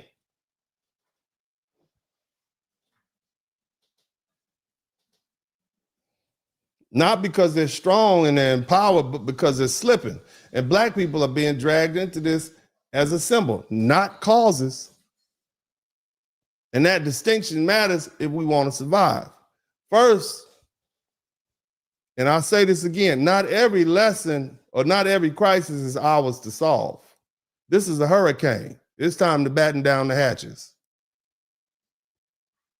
See, we as black people have a bad habit of jumping into other people's business that was never designed, wasn't ours in the first place.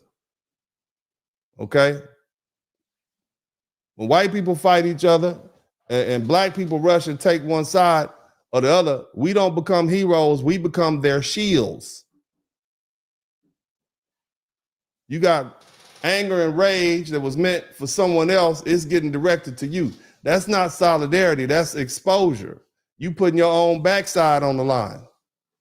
And see, wisdom and discernment is knowing that staying out of certain people's fights is not cowardice, it is self-preservation. A collapsing system is always going to look for an outsider to stabilize it. And historically, black people have paid that price dearly. They're enemies with each other. So in order to bring them together, they make you an enemy. That's basic office politics. You know how that person that you don't like in the office, the person that nobody likes, the minute that person leaves, y'all turn on each other. Y'all might be cool for a minute, but then after a while, y'all end up turning on each other because at the end of the day, y'all was just full of conflict anyway, and y'all didn't like anybody anyway. And so now that person who was the object of y'all conflict is gone, now y'all back to fighting each other. Yeah, it was you. It was y'all. And that's what's going on right now. White men and white women got long-standing beef with each other. And we don't need to get in that. Because all we're going to do is end up paying the price. Another lesson is that, you know, when you really in charge and you got it under control, you don't need to threaten or shame people. When you got men start calling their women the enemies and traitors and degenerates, that's not strength, it's failure. Brothers,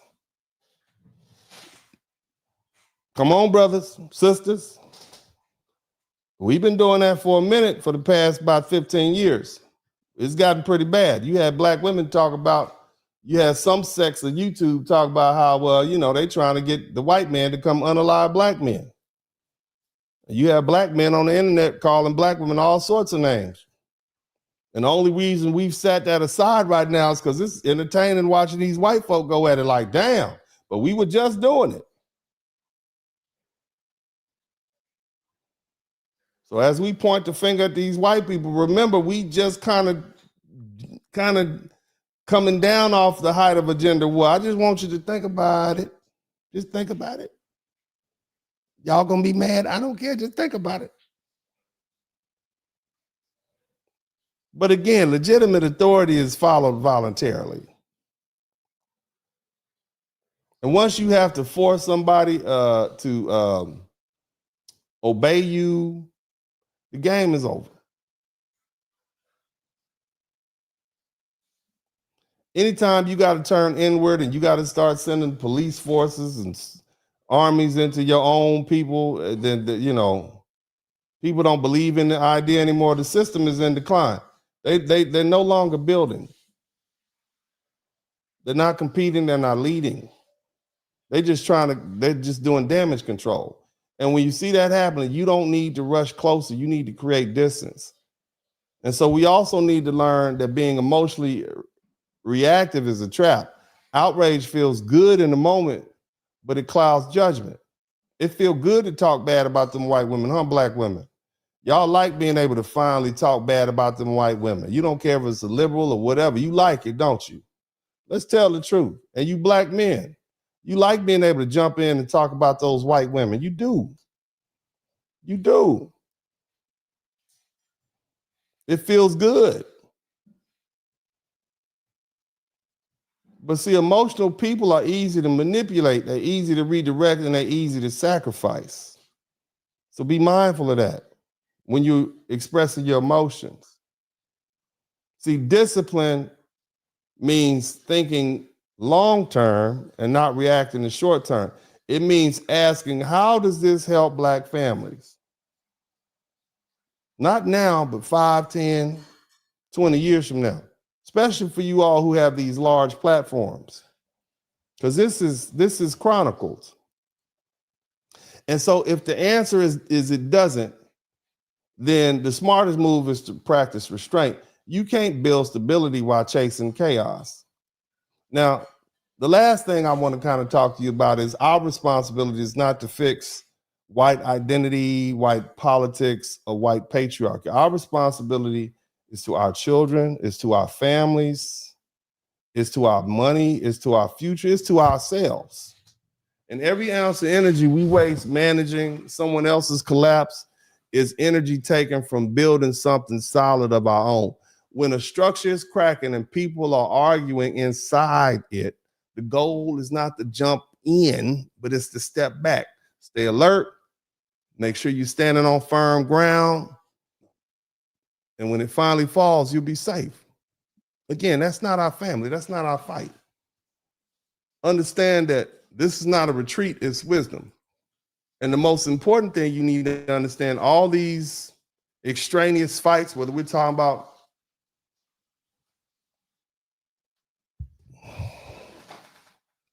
immigration, whether we're talking about DEI, whether we're talking about abortion, this ain't about us. These are just power control fights between white men and white women. And so don't get yourself locked down into that. Okay? Save your energy. Our fight is coming soon. God bless you all. I love you. I hope you all appreciate what I've done. Thank you to everybody who joined me in this broadcast. And as I always said this time, this is Uncle D.